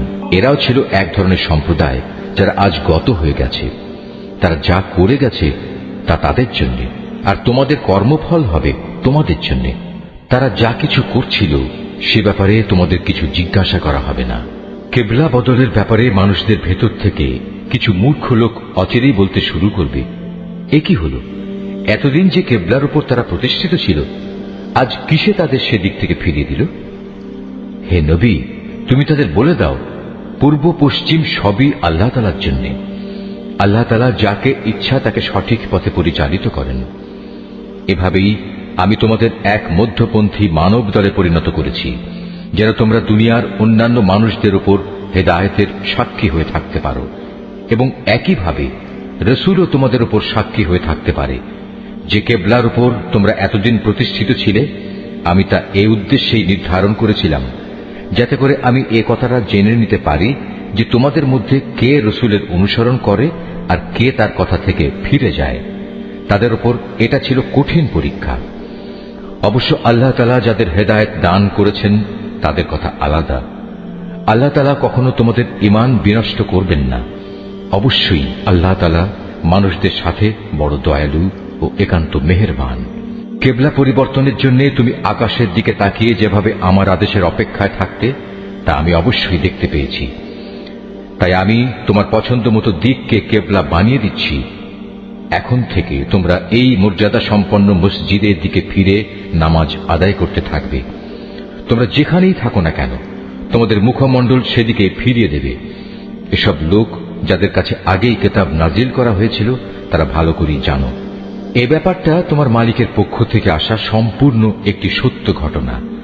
এ সত্ত্বেও তারা যে আচরণ করে যাচ্ছে, আল্লাহ তাআলা তা থেকে মোটেই অনবহিত নন। যাদের ইতিপূর্বে কিতাব দান করা হয়েছে, তাদের সামনে যদি তুমি দুনিয়ার সব কয়টি প্রমাণও এনে হাজির করো, তারপরেও এরা তোমার কেবলার অনুসরণ করবে না, আর এরপর তুমিও তাদের কেবলার অনুসরণকারী হতে পারো না। তাছাড়া এদের এক দলও তো আরেক দলের কেবলার অনুসরণ করে না। আমার পক্ষ থেকে এই জ্ঞান তোমাদের কাছে পৌঁছার পর তুমি যদি তাদের ইচ্ছা আকাঙ্ক্ষার অনুসরণ করো, তাহলে অবশ্যই তুমি জালেমদের দলে শামিল হয়ে যাবে। যাদের আমি কিতাব দান করেছি, এরা তাকে এত ভালো করে চেনে যেমনি এরা চেনে আপন ছেলেদের। এদের একদল সত্য গোপন করার চেষ্টা করছে, অথচ এরা তো সবকিছুই জানে। হে নবী, তুমি তাদের বলো, তোমার মালিকের পক্ষ থেকে এ হচ্ছে একমাত্র সত্য। সুতরাং কোন অবস্থায় তোমরা সন্দেহ পোষণকারীদের দলে শামিল হও না। প্রত্যেক জাতির জন্য ইবাদতের একটা দিক নির্দিষ্ট থাকে, যেদিকে সে জাতি মুখ করে দাঁড়ায়। অতএব তোমরা আসল কল্যাণের দিকে অগ্রসর হবার কাজে একে অপরের সাথে প্রতিযোগিতা করো। তোমরা যেখানেই থাকো না কেন, তিনি তোমাদের সবাইকে এক স্থানে এনে হাজির করবেন। অবশ্যই আল্লাহ তাআলা সব কিছুর উপর ক্ষমতাবান। তুমি যে কোনো স্থান থেকেই বেরিয়ে আসো না কেন, নামাজের জন্য মসজিদে হারামের দিকে মুখ ফেরাও, কেননা এটাই হচ্ছে আল্লাহ তাআলার কাছ থেকে কিবলা সংক্রান্ত সঠিক সিদ্ধান্ত। আর আল্লাহ তাআলা তোমাদের কার্যাবলী সম্পর্কে মোটেই উদাসীন নন। হে নবী, যেদিক থেকেই তুমি বেরিয়ে আসবে নামাজের জন্য সেখান থেকেই মসজিদে হারামের দিকে মুখ ফিরিয়ে দাঁড়িয়ে যেও। এ সময় যেখানেই তুমি থাকো না কেন সে কাবার দিকে মুখ ফিরিয়ে নেবে। তাহলে প্রতিপক্ষের লোকদের কাছে তোমাদের বিরুদ্ধে খাড়া করানোর মতো কোনো যুক্তি অবশিষ্ট থাকবে না। তাদের মধ্য থেকে যারা বাড়াবাড়ি করে তাদের কথা অবশ্য আলাদা। তোমরা এসব ব্যক্তিদের ভয় করো না, তোমরা বরং ভয় করো আমাকে, যাতে করে আমি তোমাদের উপর আমার নিয়ামত পূর্ণ করে দিতে পারি। এর ফলে তোমরাও সঠিক পথের সন্ধান পেতে পারো। এই সঠিক পথের সন্ধান দেওয়ার জন্যই আমি এভাবে তোমাদের কাছে তোমাদের মাঝ থেকেই একজনকে রসূল করে পাঠিয়েছি, যে ব্যক্তি প্রথমত তোমাদের কাছে আমার আয়াত পড়ে শোনাবে, দ্বিতীয়ত সে তোমাদের জীবন পরিশুদ্ধ করে দেবে, এবং তৃতীয়ত সে তোমাদের আমার কিতাব ও তার অন্তর্নিহিত জ্ঞান শিক্ষা দেবে। সর্বোপরি সে তোমাদের এমন বিষয়সমূহের জ্ঞান দান করবে যা তোমরা কখনো জানতে না। অতএব এসব অনুগ্রহের জন্য তোমরা আমাকেই স্মরণ করো, তাহলে আমিও তোমাদের স্মরণ করব। তোমরা আমার কৃতজ্ঞতা আদায় করো এবং কখনো তোমরা আমার অকৃতজ্ঞ হইও না।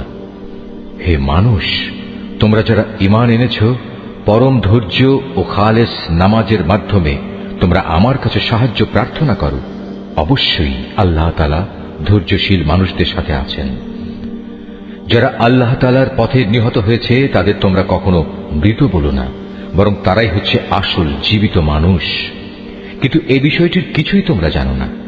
আমি অবশ্যই ঈমানের দাবিতে তোমাদের পরীক্ষা করব, কখনো ভয় ভীতি, কখনো ক্ষুধা অনাহার, কখনো তোমাদের জান মাল ও ফসল আদির ক্ষতি সাধন করে তোমাদের পরীক্ষা করা হবে। যারা ধৈর্যের সাথে এর মোকাবেলা করে তুমি সেই ধৈর্যশীলদের আমার নিয়ামতের সুসংবাদ দান করো। যখনই তাদের সামনে কোনো পরীক্ষা এসে হাজির হয় তখনই তারা বলে, আমরা তো আল্লাহর জন্যেই, আমাদের তো একদিন আল্লাহর কাছেই ফিরে যেতে হবে। বস্তুত এরা হচ্ছে সেসব ব্যক্তি যাদের উপর রয়েছে তাদের মালিকের পক্ষ থেকে অগণিত রহমত ও অপার করুণা, আর এরাই সঠিক পথ প্রাপ্ত। অবশ্যই সাফা এবং মারওয়া পাহাড় দুটো হচ্ছে আল্লাহ তাআলার নিদর্শনসমূহের অন্যতম। অতএব যদি তোমাদের মধ্যে কোনো লোক হজ কিংবা উমরা আদায় করার ইরাদা করে, তার জন্য এই উভয় পাহাড়ের মাঝে তাওয়াফ করাতে দোষের কিছু নেই। কেননা যদি কোনো ব্যক্তি অন্তরের নিষ্ঠার সাথে কোনো ভালো কাজ করে তাহলে তারা যেন জেনে রাখে নিঃসন্দেহে আল্লাহ তাআলা কৃতজ্ঞতা পরায়ণ ও প্রভূত জ্ঞানের অধিকারী। মানুষের জন্য যেসব বিধান আমি আমার কিতাবে বর্ণনা করে দিয়েছি, তারপর যারা আমার নাজিল করা সেসব সুস্পষ্ট নিদর্শন সমূহ ও পরিষ্কার পথ নির্দেশ গোপন করে, এরাই হচ্ছে সেসব লোক যাদের উপর আল্লাহ তাআলা অভিসম্পাত করেন। অভিশাপ বর্ষণ করে অন্যান্য অভিশাপকারীরাও, তবে তারা এ কাজ থেকে ফিরে আসবে এবং নিজেদের সংশোধন করে নেবে। খোলাখুলিভাবে তারা সেসব সত্য কথা প্রকাশ করবে যা এতদিন আহলে কিতাবরা গোপন করে আসছিল। এরাই হবে সেসব লোক যাদের উপর আমি দয়া পরবশ হব। আমি পরম ক্ষমাকারী, দয়ালু। যারা কুফরি করেছে এবং এই কাফের অবস্থায় মৃত্যুবরণ করেছে তাদের উপর আল্লাহর অভিশাপ, ফেরেশতাদের অভিশাপ, সর্বোপরি অভিশাপ সমগ্র মানবকুলের। এই অভিশপ্ত অবস্থা নিয়েই এরা সেখানে চিরদিন থাকবে। শাস্তির মাত্রা এদের উপর থেকে বিন্দু মাত্র কম করা হবে না, তাদের কোন রকম অবকাশও দেয়া হবে না। তোমাদের মাবুদ হচ্ছেন একজন, তিনি ছাড়া দ্বিতীয় কোনো মাবুদ নেই। তিনি দয়ালু, তিনি মেহেরবান।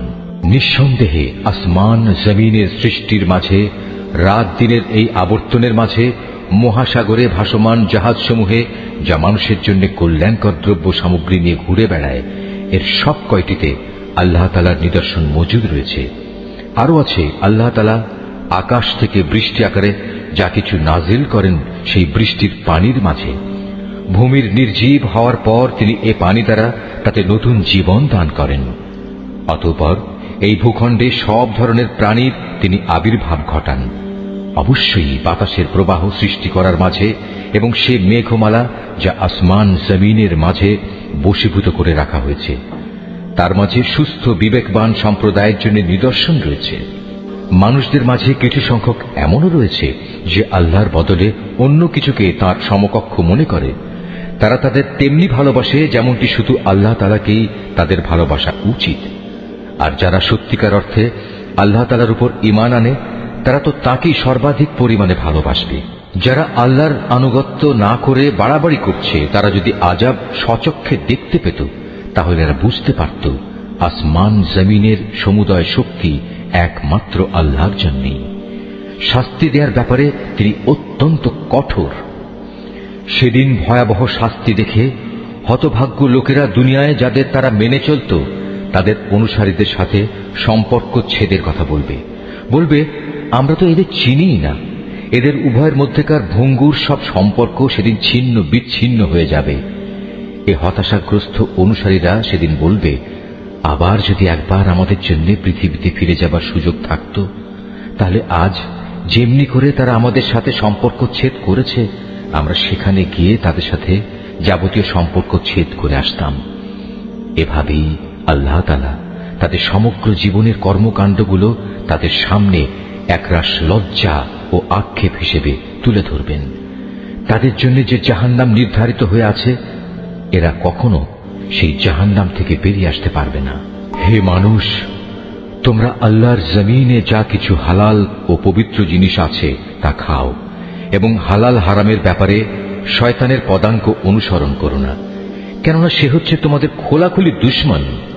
শয়তানের কাজ হচ্ছে সে তোমাদের সব সময় পাপ ও অশ্লীল কাজের আদেশ দেয়, যাতে করে আল্লাহ তাআলার নামে তোমরা এমন সব কথা বলতে শুরু করো যা সম্পর্কে তোমরা কিছুই জানো না।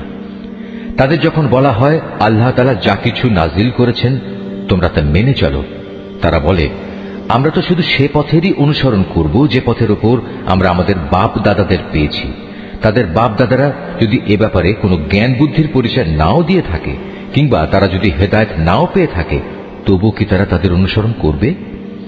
এভাবে যারা হেদায়েত অস্বীকার করে তাদের উদাহরণ হচ্ছে এমন কিছুর মতো যে তার পালের আরেকটি জন্তুকে যখন ডাক দেয় তখন পেছনের সেই পশুটি তার চিৎকার ও কান্নার আওয়াজ ছাড়া আর কিছুই শুনতে পায় না। মূলত এরা কানেও শোনে না, কথাও বলতে পারে না, চোখেও দেখে না। এ কারণে হেদায়েতের কথাও এরা বুঝে না। হে মানুষ, তোমরা যারা ঈমান এনেছ, আমি যেসব পাক পবিত্র জিনিস তোমাদের দান করেছি নিঃসংকোচে তা তোমরা খাও এবং এই নিয়ামতের জন্য আল্লাহ তাআলার শুকর আদায় করো। অবশ্য যদি তোমরা হালাল হারামের ব্যাপারে একান্তভাবে শুধু তাঁরই দাসত্ব করো। অবশ্যই তিনি মৃত জন্তুর গোশত, সব ধরনের রক্ত ও শূকরের গোশত হারাম ঘোষণা করেছেন এবং এমন সব জন্তু হারাম করেছেন যা আল্লাহ তাআলা ছাড়া অন্য কারো নামে জবাই কিংবা উৎসর্গ করা হয়েছে। তবে সে ব্যক্তির কথা আলাদা যাকে এজন্য বাধ্য করা হয়েছে। যদি সে ব্যক্তি এমন হয় যে সে আল্লাহর আইনের সীমা লঙ্ঘনকারী হয় না, অথবা যেটুকু হলে জীবনটা বাঁচে তার চেয়ে বেশি ভোগ করে তাতে অভ্যস্ত হয়ে পড়ে না, তাহলে এই অপারগতার সময় হারাম খেলে তার উপর কোনো গুনাহ নেই। অবশ্যই আল্লাহ তাআলা ক্ষমাশীল, তিনি অনেক মেহেরবান। এ সত্ত্বেও যারা আল্লাহর নাজিল করা তার কিতাবের অংশবিশেষ গোপন করে রাখে এবং সামান্য বৈষয়িক মূল্যে তা বিক্রি করে দেয়, তারা এটা দিয়ে যা হাসিল করে তা হচ্ছে আগুন, যা দিয়ে তারা নিজেদের পেট ভর্তি করে রাখে। শেষ বিচারের দিনে আল্লাহ তাআলা তাদের সাথে কথা বলবেন না, তিনি তাদের সেদিন পবিত্র করবেন না। ভয়াবহ আযাব এদের জন্য নির্দিষ্ট। এরা হেদায়েতের বদলে গুমরাহির পথ কিনে নিয়েছে, ক্ষমার বদলে তারা আযাব বেছে নিয়েছে। এরা ধৈর্যের সাথে ধীরে ধীরে জাহান্নামের আগুনের উপর গিয়ে পড়েছে। এটা এই জন্যে আল্লাহ তাআলা মানব জাতির জন্য আগে থেকেই সত্য দ্বীন সহকারে কিতাব নাজিল করে দিয়েছেন। যারা এই কিতাবে মতবিরোধে লিপ্ত হয়েছে তারা সত্য ও ন্যায়ের পথ থেকে অনেক দূরে বিক্ষিপ্ত হয়ে গেছে। তোমরা তোমাদের মুখ পূর্ব দিকে ফেরাও বা পশ্চিম দিকে ফেরাও, এতে কিন্তু কোনোই কল্যাণ নিহিত নেই। আসল নেকি হচ্ছে একজন মানুষ আল্লাহর উপর ঈমান আনবে, পরকালের উপর ঈমান আনবে, ঈমান আনবে ফেরেশতাদের উপর, আল্লাহর কিতাবের উপর, কিতাবের বাহক নবী রাসূলদের উপর, এবং আল্লাহর দেয়া মাল সম্পদ তাঁরই ভালোবাসা পাবার মানুষে আত্মীয় স্বজন, এতিম মিসকিন ও পথিক মুসাফিরের জন্য ব্যয় করবে। সাহায্য প্রার্থী দুস্থ মানুষ সর্বোপরি মানুষদের কয়েদ ও দাসত্বের বন্দী দশা থেকে মুক্ত করার কাজে অর্থ ব্যয় করবে, নামাজ প্রতিষ্ঠা করবে, দারিদ্র্য বিমোচনের জন্য যাকাত আদায় করবে। তাছাড়াও রয়েছে সেসব পুণ্যবান মানুষ যারা প্রতিশ্রুতি দিলে তা পালন করে, ক্ষুধা দারিদ্র্যের সময় ও দুর্দিনে ধৈর্য ধারণ করে। মূলত এরাই হচ্ছে সত্যবাদী এবং এরাই হচ্ছে প্রকৃত আল্লাহভীরু মানুষ। হে মানুষ, যারা ঈমান এনেছ, তোমাদের জন্য নরহত্যার কিসাস তথা প্রতিশোধ কিভাবে নিতে হবে তা নির্ধারণ করে দেয়া হয়েছে, এবং তা এই যে মৃত স্বাধীন ব্যক্তির বদলে স্বাধীন ব্যক্তি দণ্ডাজ্ঞা পাবে, দাসের বদলে পাবে দাস, নারীর বদলে নারীর উপর দণ্ড প্রযোজ্য হবে। অবশ্য যে হত্যাকারীকে, যাকে হত্যা করা হয়েছে, তার পরিবারের লোকেরা কিংবা তার ভাইয়ের পক্ষ থেকে ক্ষমা করে দেয়া হয়, তার ক্ষেত্রে কোনো ন্যায়ানুগ পন্থা অনুসরণ করে তা সম্পন্ন করতে হবে। এটা তোমাদের মালিকের পক্ষ থেকে দণ্ড হ্রাস করার উপায় এবং তার একটি অনুগ্রহ মাত্র। যদি কেউ এর পরেও বাড়াবাড়ি করে তাহলে তার জন্য কঠোর শাস্তি রয়েছে। হে বিবেকবান লোকেরা, আল্লাহর নির্ধারিত এই কিসাসের মাঝেই সত্যিকার অর্থে তোমাদের সমাজ ও জাতির জীবন নিহিত রয়েছে। আশা করা যায় অতঃপর তোমরা সতর্ক হয়ে চলবে। হে ঈমানদার লোকেরা, তোমাদের জন্য এই আদেশ জারি করা হয়েছে যে যদি তোমাদের মাঝে কোনো লোকের মৃত্যু এসে হাজির হয় এবং সে যদি কিছু সম্পদ রেখে যায়, তাহলে ন্যায়ানুগ পন্থায় তা বন্টনের কাজে তার পিতামাতা ও আত্মীয় স্বজনের জন্য ওসিয়তের ব্যবস্থা রয়েছে। এটা পরহেজগার লোকদের উপর একান্ত করণীয়। যারা তার এই ওসিয়ত শুনে নেওয়ার পর নিজেদের স্বার্থে তা পাল্টে নিল, তাদের জানা উচিত এটা বদলানোর অপরাধের দায়িত্ব তাদের উপরেই বর্তাবে। আল্লাহ তাআলা সবকিছুই শোনেন এবং সবকিছুই তার জানা। অবশ্য কারো যদি ওসিয়তকারীর কাছ থেকে এই ধরনের আশঙ্কা থাকে যে সে পক্ষপাতিত্ব করে কারো প্রতি অবিচার করে গেছে কিংবা কারো সাথে এর ফলে নাইনসাফি করা হয়েছে, তাহলে যদি সদিচ্ছা নিয়ে মূল বিষয়টি সংশোধন করে নেয়, এতে তার কোনো দোষ হবে না। আল্লাহ তাআলা বড়ই ক্ষমাশীল, মেহেরবান। হে মানুষ, তোমরা যারা ঈমান এনেছ, তোমাদের উপর রোজা ফরজ করে দেয়া হয়েছে, যেমনি করে ফরজ করা হয়েছিল তোমাদের পূর্ববর্তী লোকদের উপর, যেন তোমরা এর মাধ্যমে আল্লাহকে ভয় করতে পারো। রোজা ফরজ করা হয়েছে কয়েকটি নির্দিষ্ট দিনের জন্য। তারপরেও কেউ যদি সে দিনগুলোতে অসুস্থ হয়ে যায় কিংবা কেউ যদি তখন সফরে থাকে, সে ব্যক্তি সমপরিমাণ দিনের রোজা সুস্থ হয়ে গেলে অথবা সফর থেকে ফিরে এসে আদায় করে নেবে। এর পরেও যাদের উপর রোজা একান্ত কষ্টকর হবে, তাদের জন্য এর বিনিময়ে ফেদিয়া থাকবে, এবং তা হচ্ছে একজন গরিব ব্যক্তিকে তৃপ্তি ভরে খাবার দেয়া। অবশ্য যদি কোনো ব্যক্তি এর চাইতে বেশি দিয়ে ভালো কাজ করতে চায়, তাহলে এ অতিরিক্ত কাজ তার জন্য হবে একান্ত কল্যাণকর। তবে এ সময় তোমরা যদি রোজা রাখতে পারো, তাই তোমাদের জন্য ভালো। তোমরা যদি রোজার উপকারিতা সম্পর্কে জানতে যে এতেই কল্যাণ রয়েছে। রোজার মাস এমন একটি মাস যাতে কোরআন নাজিল করা হয়েছে, আর এই কোরআন হচ্ছে মানব জাতির জন্য পথের দিশা, সৎ পথের সুস্পষ্ট নিদর্শন, মানুষদের জন্য হক বাতিলের পার্থক্যকারী। অতএব তোমাদের মধ্যে যে ব্যক্তি এ মাসটি পাবে, সে এ মাসে রোজা রাখবে। তবে যদি সে অসুস্থ হয়ে পড়ে কিংবা সফরে থাকে, সে পরবর্তী কোনো সময় গুনে গুনে সেই পরিমাণ দিন পূরণ করে নেবে। এ সুযোগ দিয়ে আল্লাহ তাআলা তোমাদের জীবন আসান করে দিতে চান। আল্লাহ তাআলা কখনোই তোমাদের জীবন কঠোর করে দিতে চান না। আল্লাহর উদ্দেশ্য হচ্ছে তোমরা যেন গুনে গুনে রোজার সংখ্যাগুলো পূরণ করতে পারো। আল্লাহ তাআলা তোমাদের কোরআনের মাধ্যমে জীবন যাপনের যে পদ্ধতি শিখিয়েছেন, তার জন্য তোমরা তাঁর মাহাত্ম্য বর্ণনা করতে এবং তাঁর কৃতজ্ঞতা আদায় করতে পারো। হে নবী, আমার কোনো বান্দা যখন তোমাকে আমার ব্যাপারে জিজ্ঞেস করে, তাকে তুমি বলে দিও, আমি তার একান্ত কাছেই আছি। আমি আহ্বানকারীর ডাকে সাড়া দিই যখন সে আমাকে ডাকে। তাই তাদের উচিত আমার আহ্বানে সাড়া দেয়া এবং সম্পূর্ণভাবে আমার উপরে ঈমান আনা। আশা করা যায় এতে করে তারা সঠিক পথের সন্ধান পাবে।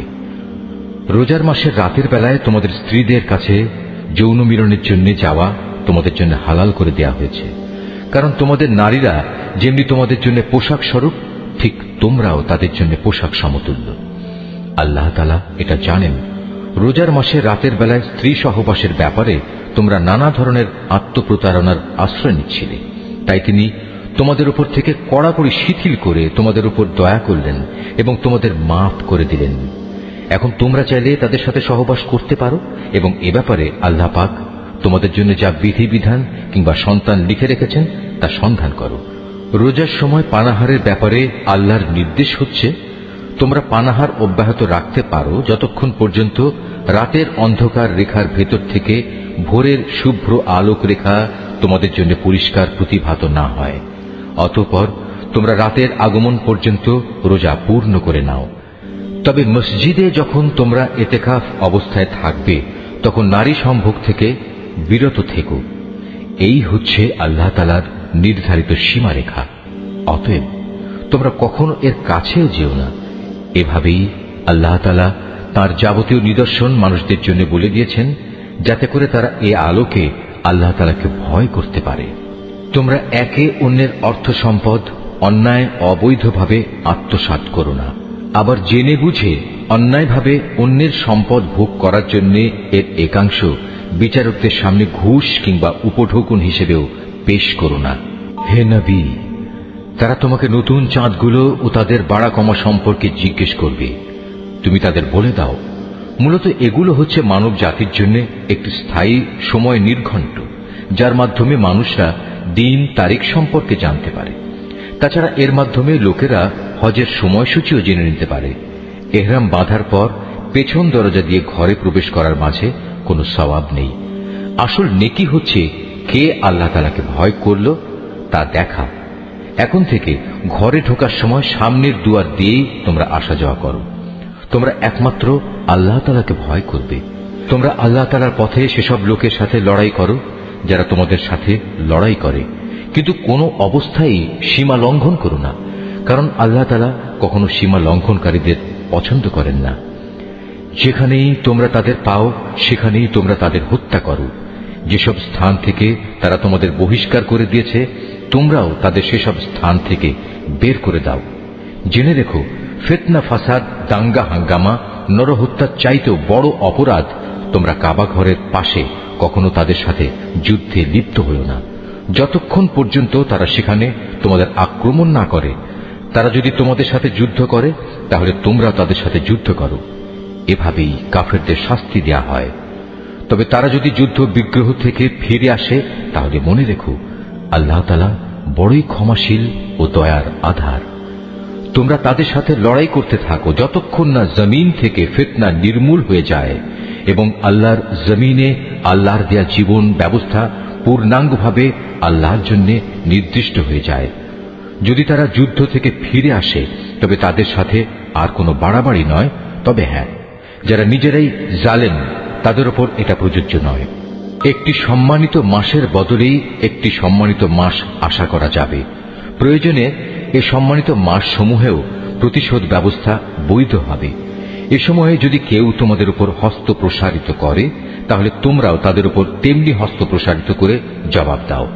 তবে সর্বদাই আল্লাহকে ভয় করতে থাকো। মনে রেখো, যারা অপরাধ থেকে বেঁচে থাকে আল্লাহ তাআলা তাদের সাথে রয়েছেন। আল্লাহর পথে অর্থ সম্পদ ব্যয় করো। অর্থ সম্পদ আঁকড়ে ধরে নিজেদের হাতেই নিজেদের ধ্বংসের অতলে নিক্ষেপ করো না, এবং তোমরা অন্য মানুষদের সাথে দয়া অনুগ্রহ করো। নিশ্চয়ই আল্লাহ তাআলা অনুগ্রহকারী ব্যক্তিদের ভালোবাসেন। আল্লাহ তাআলা সন্তুষ্টির জন্য হজ ও ওমরা সম্পন্ন করো। পথে যদি তোমাদের কোথাও বাধা দেয়া হয় তাহলে সে স্থানে কোরবানির জন্য যা কিছু সহজভাবে হাতের কাছে পাওয়া যায় তা দিয়েই কোরবানি আদায় করে নাও। তবে কোরবানির পশু তার নির্দিষ্ট গন্তব্যস্থলে পৌঁছার আগ পর্যন্ত তোমরা তোমাদের মাথা মুন্ডন করো না। যদি তোমাদের মধ্যে কোনো ব্যক্তি অসুস্থ হয়ে পড়ে অথবা যদি তার মাথায় কোনো রোগ থাকে যে কারণে আগেই তার মাথা মুন্ডন করা প্রয়োজন হয়ে পড়ে, তাহলে সে যেন এর বিনিময়ে ফিদিয়া আদায় করে, এবং তা হচ্ছে কিছু রোজা রাখা অথবা অর্থ দান করা কিংবা কোরবানি আদায় করা। অতঃপর তোমরা যখন নিরাপদ হয়ে যাবে তখন তোমাদের কেউ যদি একসাথে হজ ও ওমরা আদায় করতে চায় তার উচিত তার সাধ্য অনুযায়ী কোরবানি আদায় করা। যদি কোরবানি করার মতো কোনো পশু সে না পায়, তাহলে সে যেন হজের সময়কালে 3টি এবং তোমরা যখন বাড়ি ফিরে আসবে তখন 7টি, সর্বমোট পূর্ণ 10টি রোজা রাখে। এই সুবিধাটুকু শুধু তাদের জন্য যাদের পরিবার পরিজন আল্লাহর ঘরের আশেপাশে বর্তমান নেই। তোমরা আল্লাহকেই ভয় করো, জেনে রাখো আল্লাহ তাআলা কঠোর আযাব প্রদানকারী বটে। হজের মাসসমূহ একান্ত সুপরিচিত। সে সময়গুলোর মধ্যে যে ব্যক্তি হজ আদায় করার মনস্থ করবে সে যেন জেনে রাখে হজের ভেতর কোনো যৌন সম্ভোগ নেই, নেই কোনো অশ্লীল গালিগালাজ বা ঝগড়াঝাটি। আর যত ভালো কাজই তোমরা করো আল্লাহ তাআলা অবশ্যই তা জানেন। হজের নিয়ত করলে এর জন্য তোমরা পাথেয় জোগাড় করে নেবে, যদিও আল্লাহর ভয়টাই হচ্ছে মানুষের সর্বোৎকৃষ্ট পাথেয়। অতএব হে বুদ্ধিমান মানুষরা, তোমরা আমাকেই ভয় করো। হজের এ সময়গুলোতে যদি তোমরা আল্লাহর অনুগ্রহ তালাশ করতে গিয়ে কোনো অর্থনৈতিক ফায়দা হাসিল করতে চাও, তাতে তোমাদের কোনোই দোষ নেই। অতঃপর তোমরা যখন আরাফাতের ময়দান থেকে ফিরে আসবে, তখন মুজদালিফায় মাশআরে হারামের কাছে এসে আল্লাহকে স্মরণ করবে, ঠিক যেমনি করে আল্লাহ তাআলা তোমাদের তাকে ডাকার পথ বলে দিয়েছেন, তেমনি করে তাকে স্মরণ করবে। ইতিপূর্বে তোমরা আসলেই পথভ্রষ্টদের দলে শামিল ছিলে। তারপর তোমরা সে স্থান থেকে ফিরে এসো যেখান থেকে অন্য হজ পালনকারী ব্যক্তিরা ফিরে আসে। নিজেদের ভুল ভ্রান্তির জন্য আল্লাহ তাআলার কাছে ক্ষমা প্রার্থনা করো। নিঃসন্দেহে আল্লাহ তাআলা গুনাহ খাতা মাফ করে দেন, তিনি বড়ই দয়ালু। যখন তোমরা তোমাদের হজের যাবতীয় আনুষ্ঠানিকতা শেষ করে নেবে, তখন এখানে বসে আগের দিনে যেভাবে তোমরা তোমাদের পূর্বপুরুষদের গৌরবের কথা স্মরণ করতে, তেমনি করে বরং তার চেয়ে বেশি পরিমাণে এখন আল্লাহকে স্মরণ করো। মানুষদের ভেতর থেকে একদল লোক বলে, হে আমাদের মালিক, সব ভালো জিনিস তুমি আমাদের এই দুনিয়াতেই দিয়ে দাও। বস্তুত যারা এ ধরনের কথা বলে তাদের জন্য পরকালে আর কোনো পাওনাই বাকি থাকে না।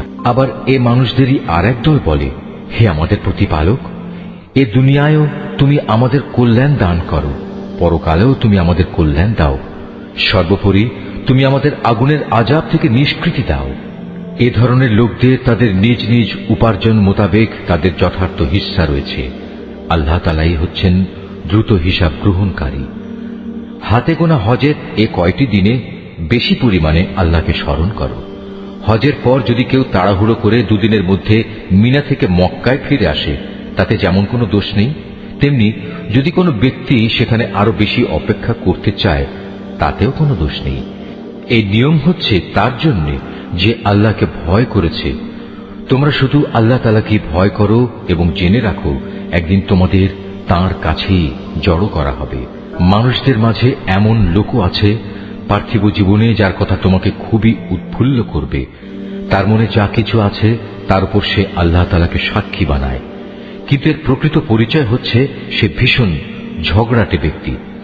আবার সে যখন আল্লাহর জমিনের কোথাও ক্ষমতার আসনে বসতে পারে, তখন সে নানা প্রকারে অশান্তি সৃষ্টি করতে শুরু করে, জমিনের শস্য ক্ষেত্র বিনাশ করে, জীবজন্তুর বংশ নির্মূল করতে চায়।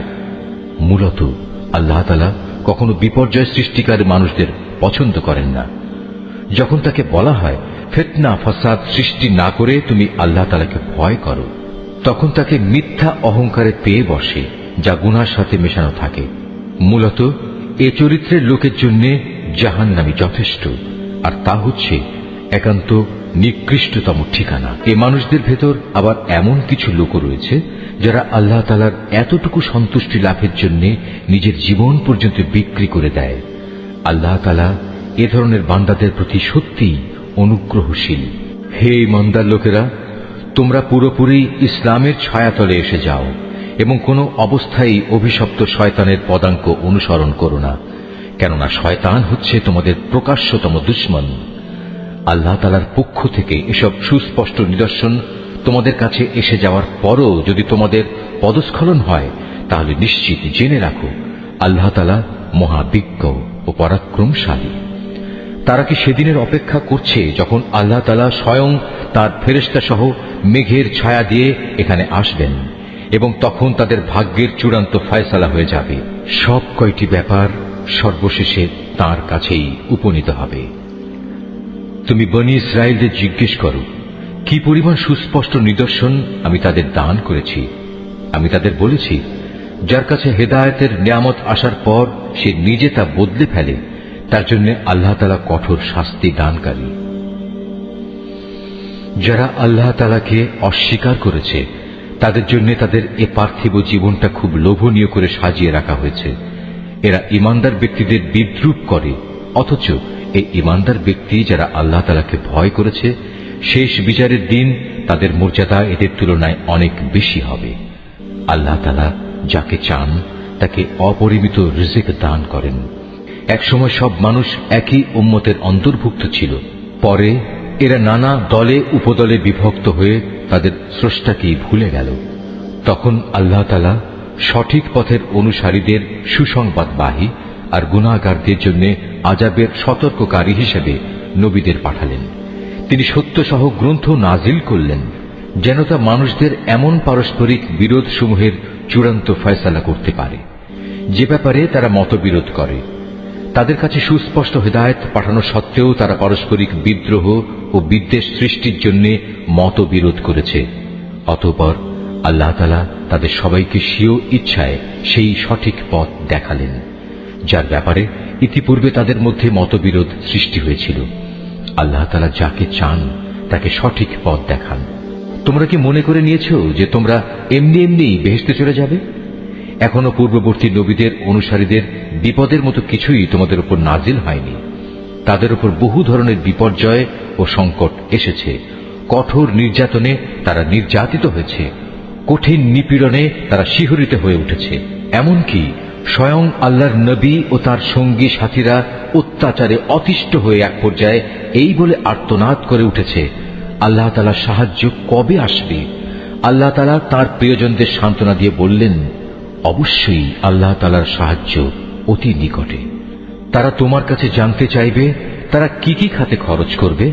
তুমি তাদের বলে দাও, যা কিছুই তোমরা তোমাদের পিতামাতার জন্য, আত্মীয় স্বজনদের জন্য, এতিম অসহায় মিসকিনদের জন্য এবং মুসাফিরদের জন্য খরচ করবে, তাই আল্লাহ তাআলা গ্রহণ করবেন। যা ভালো কাজ তোমরা করবে আল্লাহ তাআলা তা অবশ্যই জানতে পারবেন। সত্য প্রতিষ্ঠা ও অসত্য নির্মূল করার জন্য যুদ্ধ তোমাদের উপর ফরজ করে দেয়া হয়েছে, আর এটাই তোমাদের ভালো লাগে না। কিন্তু তোমাদের জেনে রাখা উচিত, এমন কোন জিনিস তো থাকতে পারে যা তোমাদের ভালো লাগে না, অথচ তাই তোমাদের জন্য কল্যাণকর। আবার একইভাবে এমন কোন জিনিস যা তোমাদের খুবই ভালো লাগবে, কিন্তু পরিণামে তা হবে তোমাদের জন্য খুবই ক্ষতিকর। আল্লাহ তাআলাই সব চাইতে ভালো জানেন, তোমরা কিছুই জানো না। সম্মানিত মাস ও তাতে যুদ্ধ করা সম্পর্কে তারা তোমাকে জিজ্ঞেস করবে। তুমি তাদের বলে দাও, এই মাসে যুদ্ধ বিগ্রহ করা অনেক বড় গুনার কথা, কিন্তু আল্লাহর কাছে এর চাইতে বড় গুনাহ হচ্ছে আল্লাহর পথ থেকে মানুষদের ফিরিয়ে রাখা, আল্লাহকে অস্বীকার করা, খানায় কাবার দিকে যাওয়ার পথ রোধ করা ও সেখানকার অধিবাসীদের সেখান থেকে বের করে দেয়া। আর আল্লাহ দ্রোহিতার ফিতনা, ফাসাদ, হত্যাকাণ্ডের চাইতেও অনেক বড় অন্যায়। এ কারণেই এরা তোমাদের সাথে এ মাসসমূহে লড়াই বন্ধ করে দেবে বলে তুমি ভেবো না। তারা তো পারলে বরং তোমাদের সবাইকে তোমাদের ইসলামী জীবন বিধান থেকেও ফিরিয়ে নিতে চাইবে। যদি তোমাদের কোনো ব্যক্তি তার দিন থেকে ফিরে যায়, অতঃপর সে মৃত্যু মুখে পতিত হয় এমন অবস্থায় যে সে সুস্পষ্ট কাফের ছিল, তাহলে তারাই হবে সে লোক যাদের যাবতীয় কর্মকাণ্ড দুনিয়া আখিরাতে বিফলে যাবে, আর এরাই হবে জাহান্নামের অধিবাসী। সেখানে তারা চিরদিন থাকবে।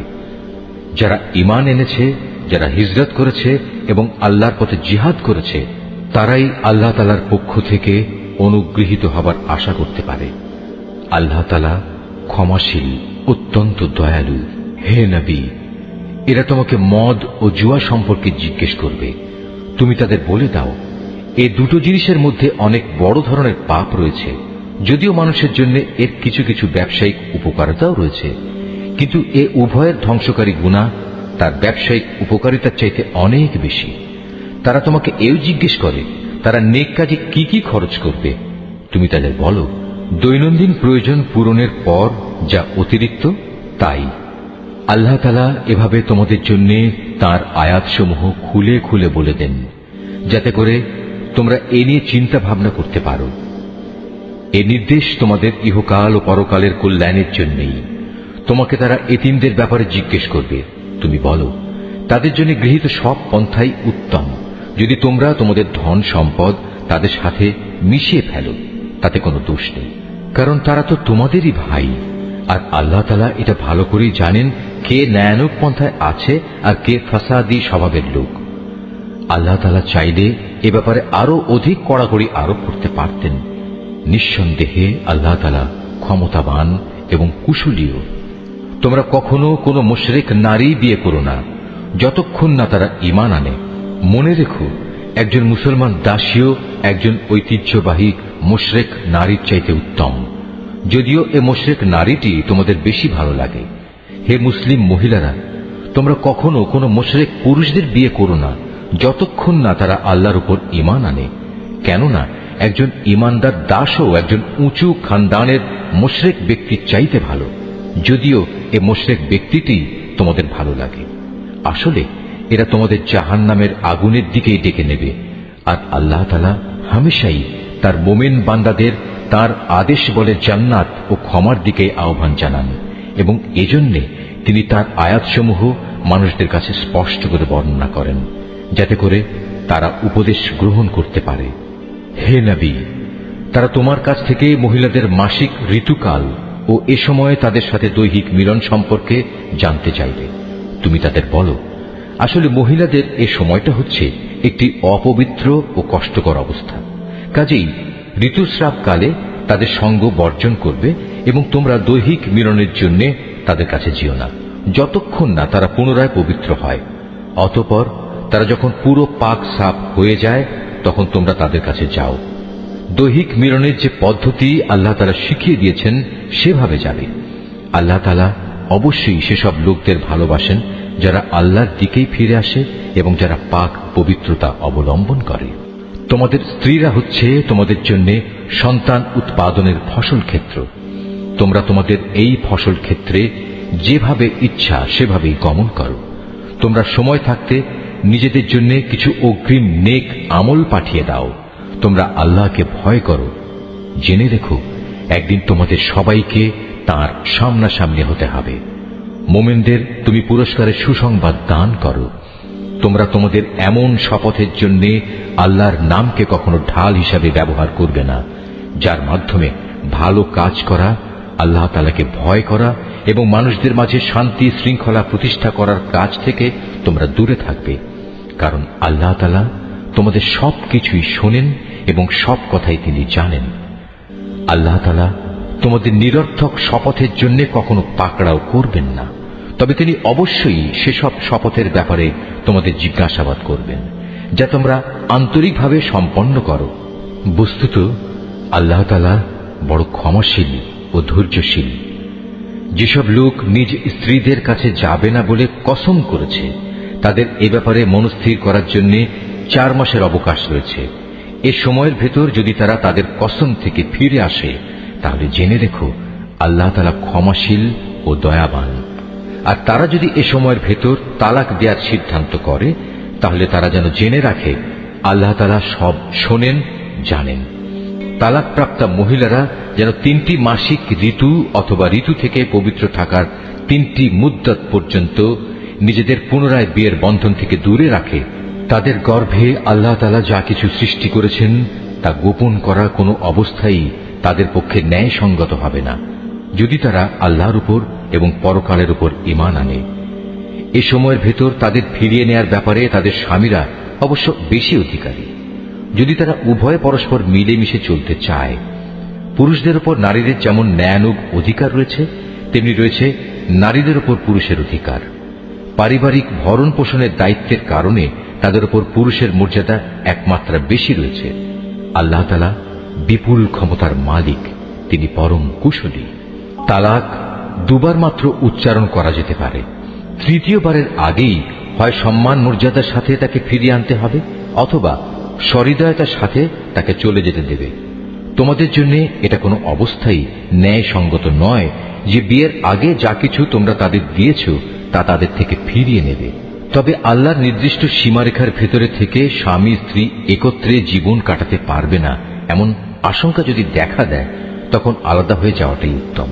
এমন অবস্থায় যদি তোমাদের ভয় হয় যে এরা আল্লাহর বিধানের গণ্ডির ভেতর থাকতে পারবে না, তাহলে স্ত্রী যদি স্বামীকে কিছু বিনিময় দেয় এবং তা দিয়ে বিচ্ছেদ ঘটিয়ে নেয়, তাহলে তাদের উভয়ের উপর এটা কোনো দূষণীয় বিষয় হবে না। জেনে রাখো, এটা হচ্ছে আল্লাহর নির্ধারিত সীমারেখা, তা কখনো অতিক্রম করো না। আর যারা আল্লাহর দেয়া সীমারেখা লঙ্ঘন করে তারা হচ্ছে সুস্পষ্ট জালেম। যদি সে তাকে তালাক দিয়েই দেয়, তাহলে তারপর এ স্ত্রী তার জন্য আর বৈধ হবে না। হ্যাঁ, যদি তাকে অপর কোনো স্বামী বিয়ে করে এবং নিয়ম মাফিক তাকে তালাক দেয় এবং পরবর্তী পর্যায়ে তারা যদি সত্যি মনে করে তারা এখন স্বামী স্ত্রীর অধিকার সম্পর্কে আল্লাহর সীমারেখা মেনে চলতে পারবে, তাহলে পুনরায় বিয়ে বন্ধনে ফিরে আসাতে তাদের উপর কোনো দোষ নেই। এটা হচ্ছে আল্লাহর বেঁধে দেয়া সীমারেখা। যারা এ সম্পর্কে অবগত আছে, আল্লাহ তাআলা তাদের জন্য এই নির্দেশ সুস্পষ্ট করে পেশ করেন। যখন তোমরা স্ত্রীদের তালাক দাও এবং তারা যখন তাদের অপেক্ষার সময় ইদ্যত পূর্ণ করে নেয়, তখন হয় মর্যাদার সাথে তাদের ফিরিয়ে আনো, নতুবা ভালোভাবে তাদের বিদায় করে দাও। শুধু কষ্ট দেওয়ার উদ্দেশ্যে কখনো তাদের আটকে রেখো না। এতে তোমরা আল্লাহর নির্ধারিত সীমারেখাই লঙ্ঘন করবে। আর যে ব্যক্তি এমন কাজ করে সে প্রকারান্তরে নিজের উপরে জুলুম করে। সাবধান, আল্লাহর নির্দেশ সমূহকে কখনো হাসি তামাশার বস্তু মনে করো না। স্মরণ করো, তোমরা ছিলে অজ্ঞ। আল্লাহ তাআলা তোমাদের উপর হেদায়েতের বাণী পাঠিয়ে নিয়ামত দান করেছেন। শুধু তাই নয়, তিনি তোমাদের জন্য জ্ঞান ও যুক্তিপূর্ণ কিতাব নাজিল করেছেন, যা তোমাদের দৈনন্দিন জীবনের নিয়ম কানুন বাতলে দেয়। অতএব তোমরা আল্লাহকে ভয় করো এবং জেনে রাখো, তিনি তোমাদের যাবতীয় কাজকর্ম সম্পর্কে সম্পূর্ণ ওয়াকিবহাল রয়েছেন। যখন তোমরা তোমাদের স্ত্রীদের তালাক দিয়ে দাও, অতঃপর তালাক প্রাপ্ত স্ত্রীরাও তাদের নির্ধারিত অপেক্ষার সময় ইদ্যত পালন শেষ করে নেয়, তখন তোমরা তাদের পছন্দ মতো স্বামীদের সাথে বিয়ের ব্যাপারে বাধা দিও না। যদি তারা বিয়ের জন্য সম্মানজনকভাবে কোনো ঐক্যমত্যে পৌঁছে থাকে, তোমাদের ভেতর যারা আল্লাহ তাআলা ও পরকালীন জীবনের উপর বিশ্বাস স্থাপন করে তাদের এ আদেশই দেয়া হচ্ছে। মূলত এটা তোমাদের জন্য অধিক সম্মানের এবং অনেক পবিত্র কর্মধারা, কারণ আল্লাহ তাআলা জানেন তোমরা কিছুই জানো না। মায়েদের পুরো 2 বছরই সন্তানকে বুকের দুধ খাওয়ানো উচিত। এ নিয়ম তার জন্যে যে চায় সন্তানের দুধ খাওয়ানো পুরো মাত্রায় আদায় করুক। সন্তানের পিতা দুধ খাওয়ানোর জন্য মায়েদের সম্মানজনক ভরণ পোষণ সুনিশ্চিত করবে। কোন ব্যক্তির উপর তার সাধ্যাতীত বোঝা চাপিয়ে দেওয়া যাবে না। পিতার সঙ্গতির কথা ভাবতে গিয়ে দেখতে হবে মায়েরাও যেন আবার নিজ সন্তান নিয়ে বেশি কষ্টে না পড়ে যায়, এবং পিতাকেও যেন সন্তান জন্ম দেওয়ার কারণে অযথা কষ্টে পড়ে যেতে না হয়, সেটাও খেয়াল রাখতে হবে। সন্তানের পিতার অবর্তমানে তার উত্তরাধিকারীদের উপর সন্তানের জন্মদাত্রী মায়ের অধিকার এভাবেই বহাল থাকবে।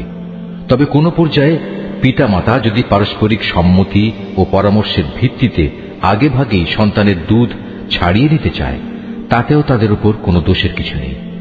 তোমরা যদি নিজেদের বদলে অন্য কাউকে সন্তানের দুধ খাওয়ানোর জন্য নিয়োগ করতে চাও এবং যদি দুগ্ধদাত্রীর পাওনা যথাযথভাবে বুঝিয়ে দেওয়া হয়, তাতেও কোনো গুনাহ নেই। সর্বাবস্থায় আল্লাহ তাআলাকে ভয় করো এবং জেনে রেখো, তোমরা যা কিছুই করো আল্লাহ তাআলা তার সব কিছুই দেখতে পান।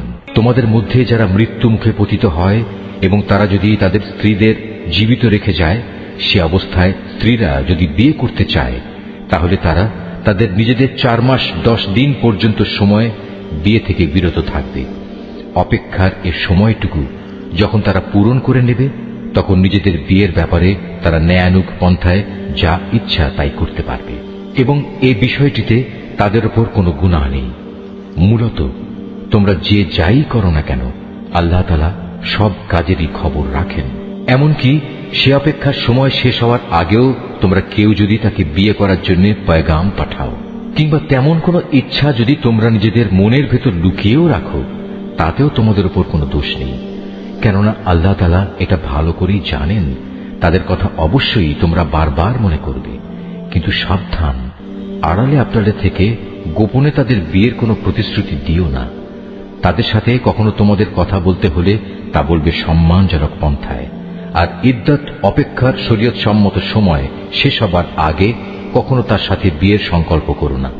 জেনে রেখো, তোমাদের মনের সব ইচ্ছা অভিসন্ধির কথা কিন্তু আল্লাহ তাআলা ভালো করেই জানেন। অতএব তোমরা একমাত্র তাঁর থেকেই সতর্ক হও এবং একথাও জেনে রেখো, আল্লাহ তাআলা অত্যন্ত ধৈর্যশীল, মহান ক্ষমাশীল। স্ত্রীদের শারীরিকভাবে স্পর্শ করা কিংবা তাদের জন্য মোহরের কোনো অঙ্ক নির্ধারণের আগেই যদি তোমরা তাদের তালাক দাও, তাতে শরীয়তের দৃষ্টিতে তোমাদের উপর কোনো গুনাহ নেই। এ পরিস্থিতিতে মোহরের কোনো অঙ্ক নির্ধারিত না হলেও তাদের ন্যায়ানুগ পন্থায় কিছু পরিমাণ অর্থ আদায় করে দেবে। ধনী ব্যক্তির উপর থাকবে নিজ ক্ষমতা অনুযায়ী এবং গরিব ব্যক্তির উপর থাকবে তার সঙ্গতি অনুযায়ী। এটা নেককার লোকদের উপর আরোপিত স্ত্রীদের একটি অধিকার বটে। যদি এমন হয় তোমরা তাদের শারীরিকভাবে স্পর্শ করনি কিন্তু মোহরের অঙ্ক নির্ধারিত করে নিয়েছ, এমতাবস্থায় যদি তোমরা তাদের তালাক দাও, তাহলে তাদের জন্য থাকবে নির্ধারিত মোহরের অর্ধেক পরিমাণ, যা আদায় করে দিতে হবে। হ্যাঁ, তালাকপ্রাপ্তা স্ত্রী নিজের থেকে যদি তোমাদের তা মাফ করে দেয় কিংবা যে স্বামীর হাতে বিয়ের বন্ধন রয়েছে সে যদি স্ত্রীকে নির্দিষ্ট পরিমাণের বেশি দিয়ে অনুগ্রহ দেখাতে চায়, তাহলে তা হবে আল্লাহ ভীতিরও একান্ত কাছাকাছি। কখনো একে অপরের প্রতি দয়া ও সহৃদয়তা দেখাতে ভুলো না, কারণ তোমরা কে কি কাজ করো তার সবকিছুই আল্লাহ তাআলা পর্যবেক্ষণ করছেন। তোমরা নামাজ সমূহের উপর গভীরভাবে যত্নবান হও, বিশেষ করে মধ্যবর্তী নামাজ, এবং আল্লাহর জন্য বিনীতভাবে দাঁড়িয়ে থাকো। অতঃপর যদি তোমরা ভীতিপ্রদ কোনো অবস্থার সম্মুখীন হও, তখন প্রয়োজনে তোমরা নামাজ পড়বে পায়ের উপর দাঁড়িয়ে কিংবা সওয়ারের উপর থাকা অবস্থায়। তারপর তোমরা যখন নিরাপদ হয়ে যাবে তখন আল্লাহ তাআলাকে স্মরণ করো, যেভাবে আল্লাহ তাআলা তাকে স্মরণ করার নিয়ম শিখিয়েছেন, যার কিছুই তোমরা ইতিপূর্বে জানতে না। তোমাদের মধ্যে থেকে যদি কেউ মৃত্যুমুখে পতিত হয় এবং সে বিধবা স্ত্রীদের রেখে যায়, তার উত্তরসূরিদের জন্য তার ওসিয়ত থাকবে যেন তারা 1 বছর পর্যন্ত তাদের স্ত্রীদের ব্যয়ভার বহন করে। কোনো অবস্থায় যেন তার ভিটে মাটি থেকে তাকে বের করে দেয়া না হয়।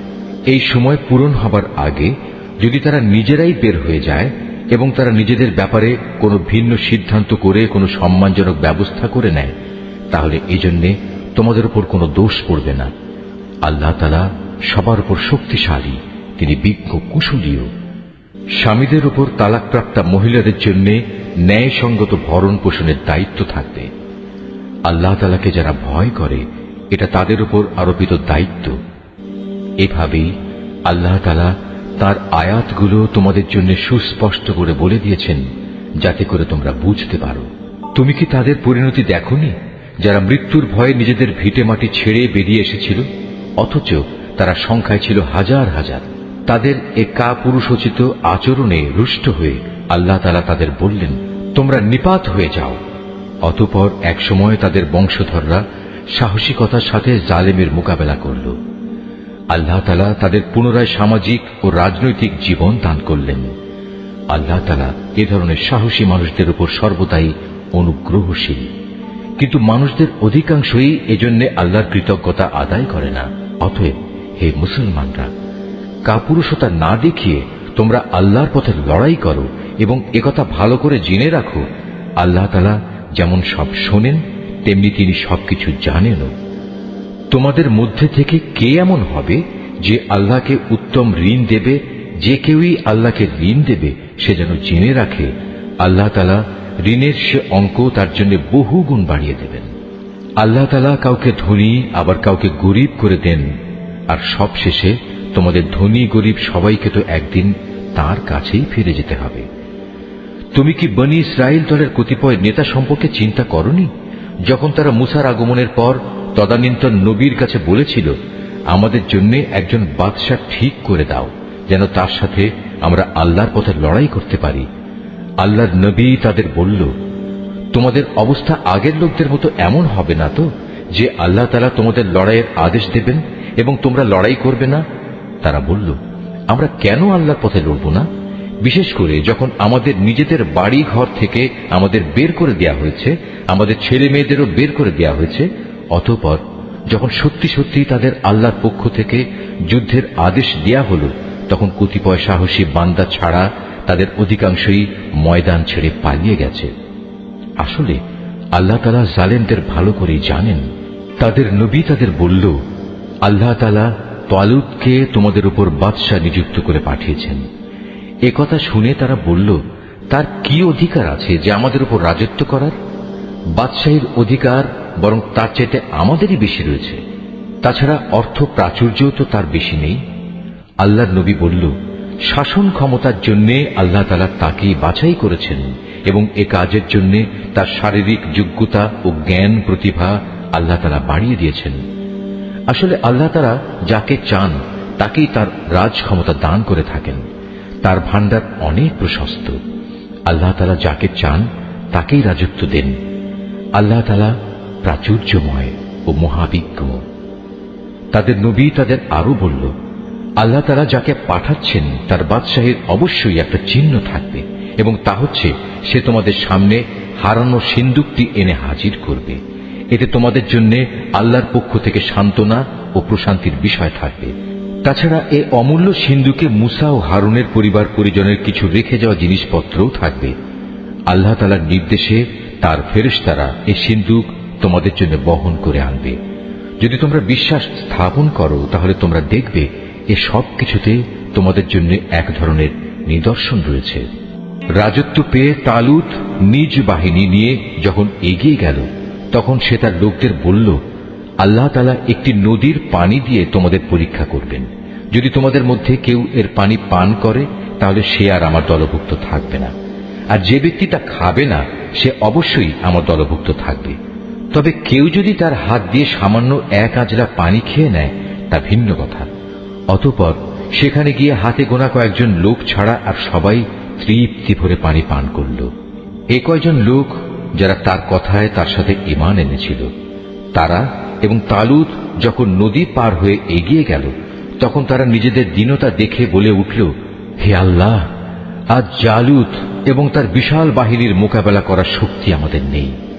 এ সময় তাদেরই সাথী বন্ধুরা যারা জানত তাদের আল্লাহর সামনে হাজির হতে হবে, তারা বলল, ইতিহাসে এমন অনেকবারই দেখা গেছে আল্লাহর সাহায্য নিয়ে একটি ক্ষুদ্র দলও বিশাল সেনাবাহিনীর উপর জয়ী হয়েছে।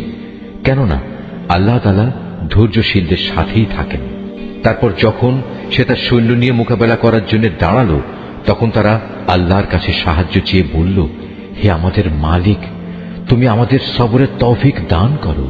দুশমনের মোকাবেলায় আমাদের কদম অটল রাখো এবং অবিশ্বাসী কাফেরদের মোকাবেলায় তুমি আমাদের সাহায্য করো। লড়াইয়ের ময়দানে তারা তাদের পর্যুদস্ত লাঞ্ছিত করে দিল এবং দাউদ আল্লাহর সাহায্য নিয়ে জালুতকে হত্যা করল। আল্লাহ তাআলা তাকে দুনিয়ার রাজত্ব দান করলেন এবং তাকে রাজ ক্ষমতা চালানোর কৌশল শিক্ষা দিলেন। আল্লাহ তাআলা তাকে নিজ ইচ্ছা মতো আরো বহু বিষয়ের জ্ঞান দান করলেন। আসলে আল্লাহ তাআলা যদি যুগে যুগে একদল লোককে দিয়ে আর একদল লোককে শায়েস্তা না করতেন তাহলে এই ভূখণ্ড ফিতনা ফাসাদে ভরে যেত। কিন্তু আল্লাহ তাআলা তা চাননি, কেননা আল্লাহ তাআলা এ সৃষ্টিকুলের উপর বড়ই অনুগ্রহশীল। এ কিতাবে বর্ণিত এসব ঘটনা হচ্ছে আল্লাহর এক একটা নিদর্শন মাত্র, যা যথাযথভাবে আমি তোমাকে শুনিয়েছি। এর কোন ঘটনাই তো তুমি জানতে না। তুমি অবশ্যই আমার পাঠানো নবী রসুলদের একজন। এই যে নবী রসুলরা রয়েছে, এদের কাউকে কারো উপর আমি বেশি মর্যাদা দান করেছি। এদের মধ্যে এমনও কেউ ছিল যাদের সাথে আল্লাহ তাআলা কথা বলেছেন এবং এর মাধ্যমে কারো মর্যাদা তিনি বাড়িয়ে দিয়েছেন। আমি মরিয়মের ছেলে ঈসাকে কতিপয় উজ্জ্বল নিদর্শন দিয়েছিলাম। অতঃপর পবিত্র রূহের মাধ্যমে তাকে আমি সাহায্য করেছি। আল্লাহ তাআলা চাইলে তাদের আগমনের পর যাদের কাছে এসব উজ্জ্বল নিদর্শন এসেছে তারা কখনো মারামারিতে লিপ্ত হতো না। কিন্তু রসুলদের পর তারা দলে উপদলে বিভক্ত হয়ে গেল। অতঃপর তাদের মধ্যে কিছু লোক ঈমান আনল, আবার তাদের কিছু লোক আল্লাহ তাআলা ও তাঁর নবীকে অস্বীকার করল।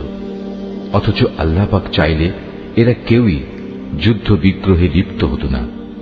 কিন্তু আল্লাহ তাআলা যা চান তাই করেন। হে ঈমানদাররা, তোমরা যারা ঈমান এনেছ, আমার দেয়া ধন সম্পদ থেকে আমার পথে ব্যয় করো সেদিনটি আসার আগে, যেদিন কোনো বেচাকেনা চলবে না, কোন রকম বন্ধুত্ব ভালোবাসাও কাজে আসবে না, না সেদিন কারো কাছ থেকে কোনো সুপারিশ গ্রহণ করা হবে। মূলত এদিনের অস্বীকারীরাই হচ্ছে জালেম। মহান আল্লাহ তাআলা, তিনি ছাড়া দ্বিতীয় কোনো ইলাহ নেই। তিনি চিরঞ্জীব, তিনি অনাদি সত্তা। ঘুম তো দূরের কথা, সামান্য তন্দ্রাও তাকে আচ্ছন্ন করে না। আসমান সমূহ ও জমিনে যা কিছু আছে তার সবকিছুরই একচ্ছত্র মালিকানা তার। কে এমন আছে যে তার দরবারে বিনা অনুমতিতে সুপারিশ করবে? তাদের বর্তমান ভবিষ্যতের সবকিছুই তিনি জানেন। তার জানা বিষয়সমূহের কোনো কিছুই কারো জ্ঞানের সীমা পরিসীমার আয়ত্তাধীন হতে পারে না। তবে কিছু জ্ঞান যদি তিনি কাউকে দান করে থাকেন তবে তা ভিন্ন কথা। তার বিশাল সাম্রাজ্য আসমান জমিনের সবকিছুই পরিবেষ্টন করে আছে। এই উভয়টির হেফাজত করার কাজ কখনো তাকে পরিশ্রান্ত করে না। তিনি পরাক্রমশালী ও অসীম মর্যাদাবান। আল্লাহর দ্বীনের ব্যাপারে কোনো জোর জবরদস্তি নেই, কারণ সত্য এখানে মিথ্যা থেকে পরিষ্কার হয়ে গেছে। তোমাদের মধ্যে যদি কোনো ব্যক্তি বাতিল মতাদর্শকে অস্বীকার করে আল্লাহর দেয়া জীবনাদর্শের উপর ঈমান আনে, সে যেন এর মাধ্যমে এমন এক শক্তিশালী রশি ধরল যা কোনোদিনই ছিঁড়ে যাবার নয়। আল্লাহ তাআলা সবকিছুই শোনেন এবং সবকিছুই জানেন। যারা আল্লাহর উপর ঈমান আনে, আল্লাহ তাআলাই হচ্ছেন তাদের সাহায্যকারী বন্ধু। তিনি জাহেলিয়াতের অন্ধকার থেকে তাদের ঈমানের আলোতে বের করে নিয়ে আসেন। অপরদিকে যারা আল্লাহকে অস্বীকার করে, বাতিল শক্তিসমূহই হয়ে থাকে তাদের সাহায্যকারী। তা তাদের দিনের আলোক থেকে কুফরির অন্ধকারের দিকে নিয়ে যায়। এরাই হচ্ছে প্রকৃতপক্ষে জাহান্নামের অধিবাসী। সেখানে তারা চিরদিন থাকবে। তুমি কি সে ব্যক্তির অবস্থা দেখোনি যে ব্যক্তিকে আল্লাহ তাআলা দুনিয়ার রাষ্ট্র ক্ষমতা দেওয়ার পর সেই ইব্রাহিমের সাথে স্বয়ং মালিকের ব্যাপারে বিতর্কে লিপ্ত হল? বিতর্কের এক পর্যায়ে ইব্রাহিম বলল, আমার মালিক তিনি, যিনি সৃষ্টিকুলকে জীবন দান করেন, মৃত্যু দান করেন। সে বলল, জীবন মৃত্যু তো আমিও দিয়ে থাকি। ইব্রাহিম বলল, আমার আল্লাহ তাআলা পূর্ব দিক থেকে প্রতিদিন সূর্যের উদয় ঘটান। একবার তুমি তা পশ্চিম দিক থেকে বের করে দেখাও তো। এতে সত্য অস্বীকারী ব্যক্তিটি হতভম্ব হয়ে গেল। আসলে আল্লাহ তাআলা জালেম জাতিকে কখনো পথের দিশা দেন না। অথবা ঘটনাটি কি সেই ব্যক্তির মতো যে একটি বস্তির পাশ দিয়ে যাওয়ার সময় যখন দেখল তা বিধ্বস্ত হয়ে আপন অস্তিত্বের উপর মুখ থুবড়ে পড়ে আছে, তখন সে ব্যক্তি বলল, এ মৃত জনপদকে কিভাবে আল্লাহ তাআলা আবার পুনরুজ্জীবন দান করবেন? এক পর্যায়ে আল্লাহ তাআলা সত্যি সত্যি তাকে মৃত্যু দান করলেন এবং এভাবেই তাকে 100 বছর ধরে মৃত ফেলে রাখলেন। অতঃপর তাকে পুনরায় জীবিত করলেন। এবার জিজ্ঞেস করলেন, বলতে পারো তুমি কতকাল মৃত অবস্থায় কাটিয়েছ? সে বলল, আমি একদিন কিংবা একদিনের কিছু অংশ মৃত অবস্থায় কাটিয়েছি। আল্লাহ তাআলা বললেন, বরং এমনি অবস্থায় তুমি 100 বছর কাটিয়ে দিয়েছ। তাকিয়ে দেখো তোমার নিজস্ব খাবার ও পানীয়ের দিকে, দেখবে তা বিন্দুমাত্র পচেনি। তোমার গাধাটির দিকেও দেখো, তাও একই অবস্থায় আছে। আমি এসব এজন্যই দেখালাম যেন আমি তোমাকে মানুষদের জন্য পরকালীন জীবনের একটি জীবন্ত প্রমাণ হিসেবে উপস্থাপন করতে পারি। এই মৃত জীবের হাড় পাঁজরগুলোর দিকে তাকিয়ে দেখো, তুমি নিজেই দেখতে পাবে আমি কিভাবে তা একটার সাথে আরেকটা জোড়া লাগিয়ে নতুন জীবন দিয়েছি। অতঃপর কিভাবে তাকে আমি গোশতের পোশাক পরিয়ে দিয়েছি। অতএব এভাবে আল্লাহর দেখানো এ বিষয়টি যখন তার কাছে পরিষ্কার হয়ে গেল, তখন সে বলে উঠল, আমি এটা জানি, অবশ্যই আল্লাহ তাআলা সব কিছুর উপর ক্ষমতাবান। আরো স্মরণ করো যখন ইব্রাহিম বলল, হে মালিক, মৃতকে তুমি কিভাবে পুনরায় জীবিত করো তা আমাকে একটু দেখিয়ে দাও। আল্লাহ তাআলা বললেন, কেন, না দেখে কি তুমি বিশ্বাস করো না? ইব্রাহিম বলল, হ্যাঁ প্রভু, আমি বিশ্বাস করি, কিন্তু এর দ্বারা আমার মন একটু সান্ত্বনা পাবে, এই যা। আল্লাহ তাআলা বললেন, তুমি বরং এক কাজ করো, 4টি পাখি ধরে আনো, অতঃপর আস্তে আস্তে এই পাখিগুলোকে তোমার কাছে পোষ মানিয়ে নাও, যাতে ওদের নাম তোমার কাছে পরিচিত হয়ে যায়। তারপর তাদের শরীর কেটে কয়েক টুকরা ভাগ করো। তাদের কাটা এক একটি টুকরো এক একটি পাহাড়ের উপর রেখে এসো। অতঃপর ওদের সবার নাম ধরে তুমি ডাকো। দেখবে জীবন্ত পাখিতে পরিণত হয়ে ওরা তোমার কাছে দৌড়ে আসবে।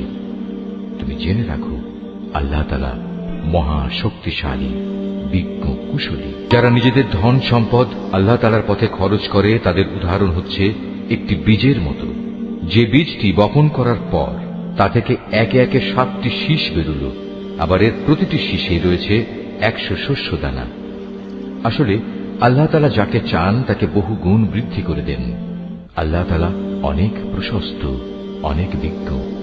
যারা আল্লাহ তাআলার পথে নিজেদের ধন সম্পদ ব্যয় করে এবং ব্যয় করে তা প্রচার করে বেড়ায় না, খোঁটা দেয় না এবং কষ্টও দেয় না, এজন্য তাদের মালিকদের কাছে তাদের জন্য পুরস্কার সংরক্ষিত রয়েছে। শেষ বিচারের দিন এদের কোনো ভয় নেই। তাদের সেদিন দুশ্চিন্তাগ্রস্ত হতে হবে না। একটুখানি সুন্দর কথা বলা এবং উদারতা দেখিয়ে ক্ষমা করে দেয়া সেই দানের চাইতে অনেক ভালো। যে দানের পরিণামে কষ্টই আসে, আল্লাহ তাআলা কারোরই মুখাপেক্ষী নন, তিনি পরম ধৈর্যশীল বটে। হে ঈমানদার বান্দারা, তোমরা উপকারের খোঁটা দিয়ে এবং অনুগৃহীত ব্যক্তিকে কষ্ট দিয়ে তোমাদের দান সদকা বরবাদ করে দিও না, ঠিক সেই হতভাগ্য ব্যক্তির মতো যে শুধু লোক দেখানোর উদ্দেশ্যে দান করে। সে আল্লাহ তাআলা ও পরকালের উপর বিশ্বাস করে না। তার দানের উদাহরণ হচ্ছে যেন একটি মসৃণ শিলাখণ্ডের উপর কিছু মাটির আবরণ পড়ল, সেখানে মুষলধারে বৃষ্টিপাত হল, অতঃপর তা পাথরটিকে শক্ত করিয়ে রেখে গেল। দান খয়রাত করে তারা যা কিছু অর্জন করল, তা দিয়ে তারা কিছুই করতে পারল না। আর যারা আল্লাহকে বিশ্বাস করে না, আল্লাহ তাআলা তাদের কখনো সঠিক পথ দেখান না।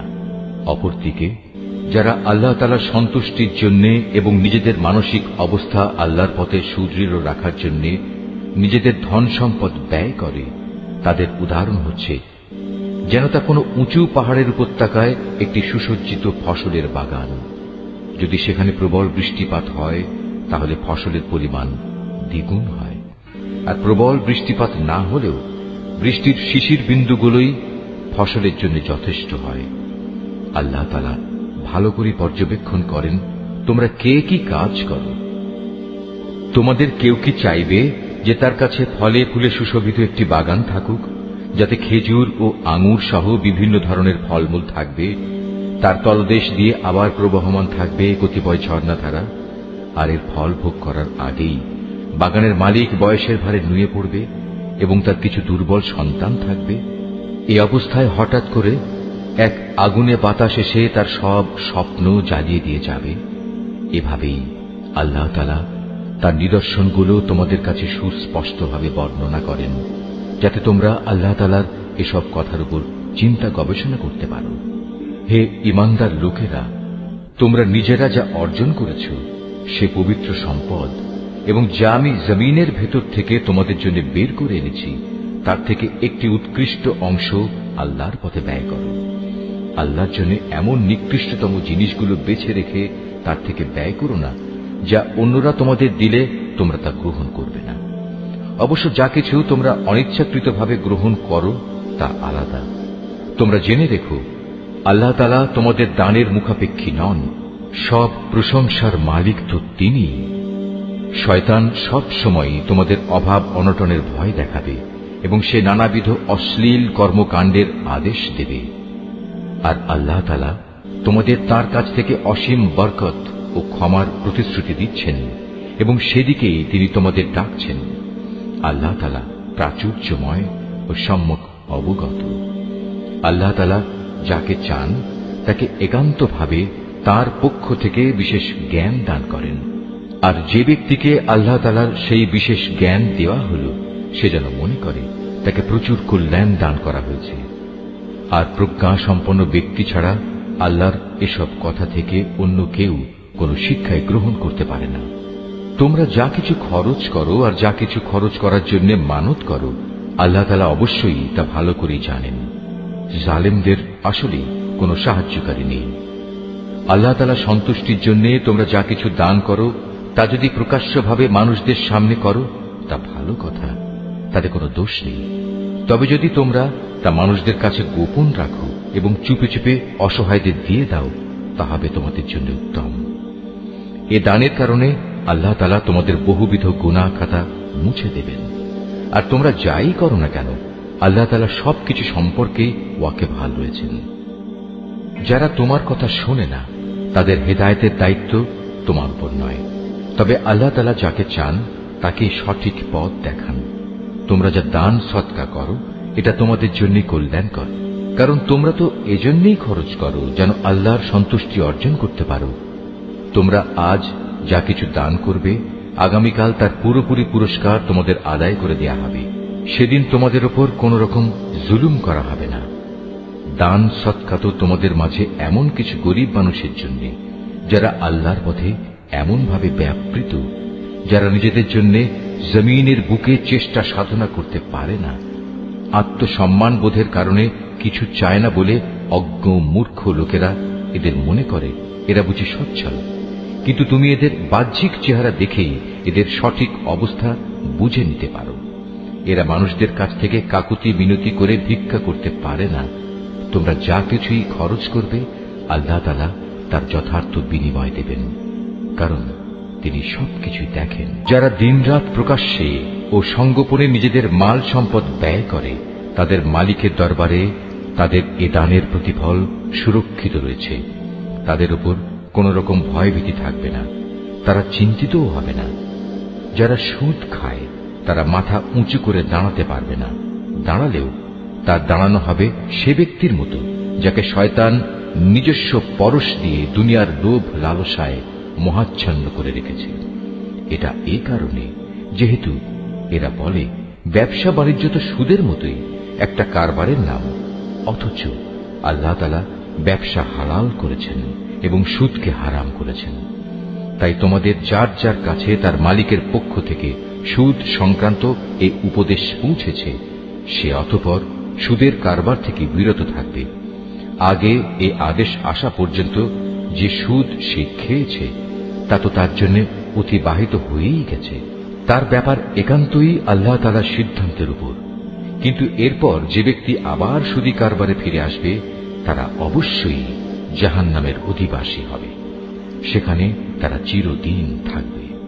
আল্লাহ তাআলা সুদ নিশ্চিহ্ন করেন, অপরদিকে দান সৎকার পবিত্র কাজকে তিনি উত্তরোত্তর বৃদ্ধি করেন। আল্লাহ তাআলা তার নিয়ামতের প্রতি অকৃতজ্ঞ পাপিষ্ঠ ব্যক্তিদের কখনো পছন্দ করেন না। তবে যারা সত্যিকার অর্থে আল্লাহ তাআলার উপর ঈমান এনেছে এবং ভালো কাজ করেছে, নামাজ প্রতিষ্ঠা করেছে, যাকাত আদায় করেছে, তাদের সেদিন কোনো ভয় থাকবে না, তারা সেদিন চিন্তিতও হবে না। হে ঈমানদার লোকেরা, তোমরা সুদের ব্যাপারে আল্লাহকে ভয় করো। আগের সুদী কারবারের যেসব বকেয়া আছে তোমরা তা ছেড়ে দাও, যদি সত্যি তোমরা আল্লাহর উপর ঈমান আনো। যদি তোমরা এমনটি না করো, তাহলে অতঃপর আল্লাহ তাআলা ও তাঁর রাসূলের পক্ষ থেকে তোমাদের বিরুদ্ধে যুদ্ধের ঘোষণা থাকবে। আর যদি এখনো তোমরা আল্লাহর দিকে ফিরে আসো, তাহলে তোমরা তোমাদের মূলধন ফিরে পাবার অধিকারী হবে। সুদী কারবার দ্বারা অন্যের উপর জুলুম করো না, তোমাদের উপরও অতঃপর সুদের জুলুম করা হবে না। সে ঋণ গ্রহীতা ব্যক্তি কখনো যদি অভাবগ্রস্ত হয়ে পড়ে, তাহলে তার উপর চাপ দিও না, বরং তার সচ্ছলতা ফিরে আসা পর্যন্ত তাকে অবকাশ দাও। আর যদি তা মাফ করে দাও, তাহলে তা হবে তোমাদের জন্য অতি উত্তম কাজ। যদি তোমরা ভালোভাবে জানো, তাহলে তাই করো। সেদিনটিকে ভয় করো যেদিন তোমাদের সবাইকে আল্লাহর দিকে ফিরিয়ে নেওয়া হবে। সেদিন প্রত্যেক মানব সন্তানকে জীবনভর কামাই করা পাপ পুণ্যের পুরোপুরি ফলাফল দিয়ে দেয়া হবে। কারো উপর সেদিন কোনো ধরনের জুলুম করা হবে না।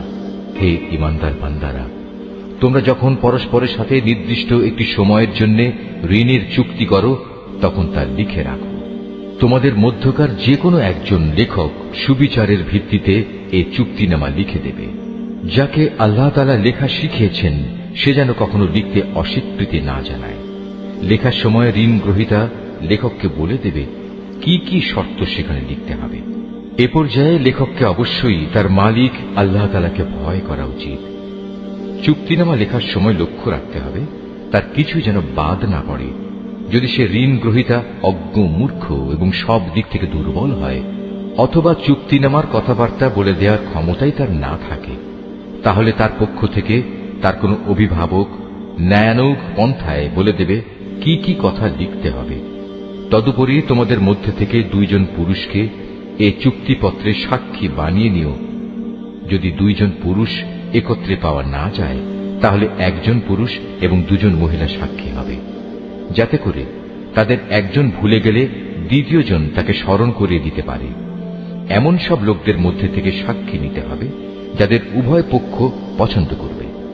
সাক্ষীদের যখন সাক্ষী প্রদানের জন্য ডাকা হবে, তখন তারা তা অস্বীকার করবে না। লেনদেনের সময় পরিমাণ ছোট হোক কিংবা বড় হোক, দিনক্ষণ সহ তা লিখে রাখার ব্যাপারে অবহেলা করো না। এটা আল্লাহর কাছে ন্যায্যতর ও সাক্ষ্য দানের ক্ষেত্রে অধিক মজবুত ভিত্তির উপর প্রতিষ্ঠিত, এবং পরবর্তীকালে যাতে তোমরা সন্দিগ্ধ না হও তার সমাধানের জন্যও এটা নিকটতর পন্থা। যা কিছু তোমরা নগদ হাতে হাতে আদান প্রদান করো, তা সব সময় না লিখলেও তোমাদের কোনো ক্ষতি নেই। তবে ব্যবসায়িক লেনদেনের সময় অবশ্যই সাক্ষী রাখবে। দলিলের লেখক ও চুক্তিনামার সাক্ষীদের কখনো তাদের মত বদলানোর জন্য কষ্ট দেয়া যাবে না। তারপরেও তোমরা যদি তাদের এ ধরনের যাতনা প্রদান করো, তাহলে জেনে রেখো তা হবে তোমাদের জন্য একটি মারাত্মক গুনাহ। এ ব্যাপারে আল্লাহ তাআলা তোমাদের সব কিছুই শিখিয়ে দিচ্ছেন, কেননা আল্লাহ তাআলা সব কিছুই জানেন। যদি তোমরা কখনো সফরে থাকো এবং এ কারণে ঋণের চুক্তি লেখার মতো কোনো লেখক না পাও, তাহলে চুক্তি লেখার বদলে কোনো জিনিস বন্ধক রেখে দাও। যখন তোমাদের কোনো ব্যক্তি অপর ব্যক্তিকে কোনো বন্ধকি জিনিসের ব্যাপারে বিশ্বাস করে, এমতাবস্থায় যে ব্যক্তিকে বিশ্বাস করা হয়েছে তার উচিত সেই আমানত যথাযথ ফেরত দেয়া এবং আমানতের ব্যাপারে আল্লাহ তাআলাকে ভয় করা, যিনি তার মালিক। তোমরা কখনো সাক্ষ্য গোপন করো না। যে ব্যক্তি তা গোপন করে সে অবশ্যই অন্তরের দিক থেকে পাপিষ্ঠ সাব্যস্ত হয়। বস্তুত আল্লাহ তাআলা তোমাদের যাবতীয় কাজকর্মের ব্যাপারে সম্যক অবগত রয়েছেন।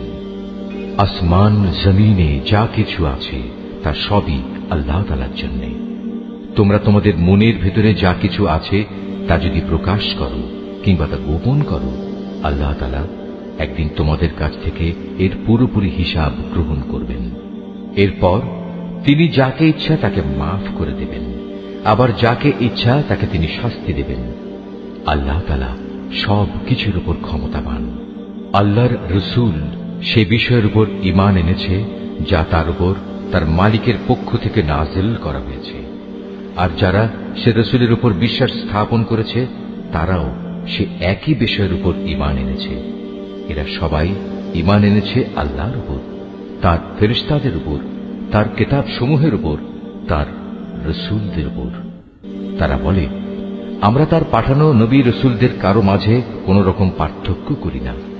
আর তারা বলে, আমরা তো আল্লাহর নির্দেশ শুনেছি এবং তা মেনেও নিয়েছি। হে আমাদের মালিক, আমরা তোমার ক্ষমা চাই এবং আমরা জানি আমাদের একদিন তোমার কাছেই ফিরে যেতে হবে। আল্লাহ তাআলা কখনো কাউকেই তার শক্তি সামর্থ্যের বাইরে কোনো কাজের দায়িত্ব চাপিয়ে দেন না। সে ব্যক্তির জন্য ততটুকু বিনিময় রয়েছে যতটুকু সে এ দুনিয়ায় সম্পন্ন করবে, আবার সে যতটুকু মন্দ দুনিয়ায় অর্জন করেছে তার উপর তার ততটুকু শাস্তি পতিত হবে। অতএব হে মোমেন ব্যক্তিরা, তোমরা এই বলে দোয়া করো, হে আমাদের মালিক, যদি আমরা কিছু ভুলে যাই, কোথাও যদি আমরা কোনো ভুল করে বসি, তার জন্য তুমি আমাদের পাকড়াও করো না। হে আমাদের মালিক, আমাদের পূর্ববর্তী জাতিদের উপর যে ধরনের বোঝা তুমি চাপিয়েছিলে তা আমাদের উপর চাপিও না। হে আমাদের মালিক, যে বোঝা বইবার সামর্থ্য আমাদের নেই তা তুমি আমাদের উপর চাপিয়ে দিও না। তুমি আমাদের উপর মেহেরবানি করো, তুমি আমাদের মাফ করে দাও, আমাদের উপর তুমি দয়া করো। তুমি আমাদের একমাত্র আশ্রয়দাতা বন্ধু। অতএব কাফেরদের মোকাবেলায় তুমি আমাদের সাহায্য করো।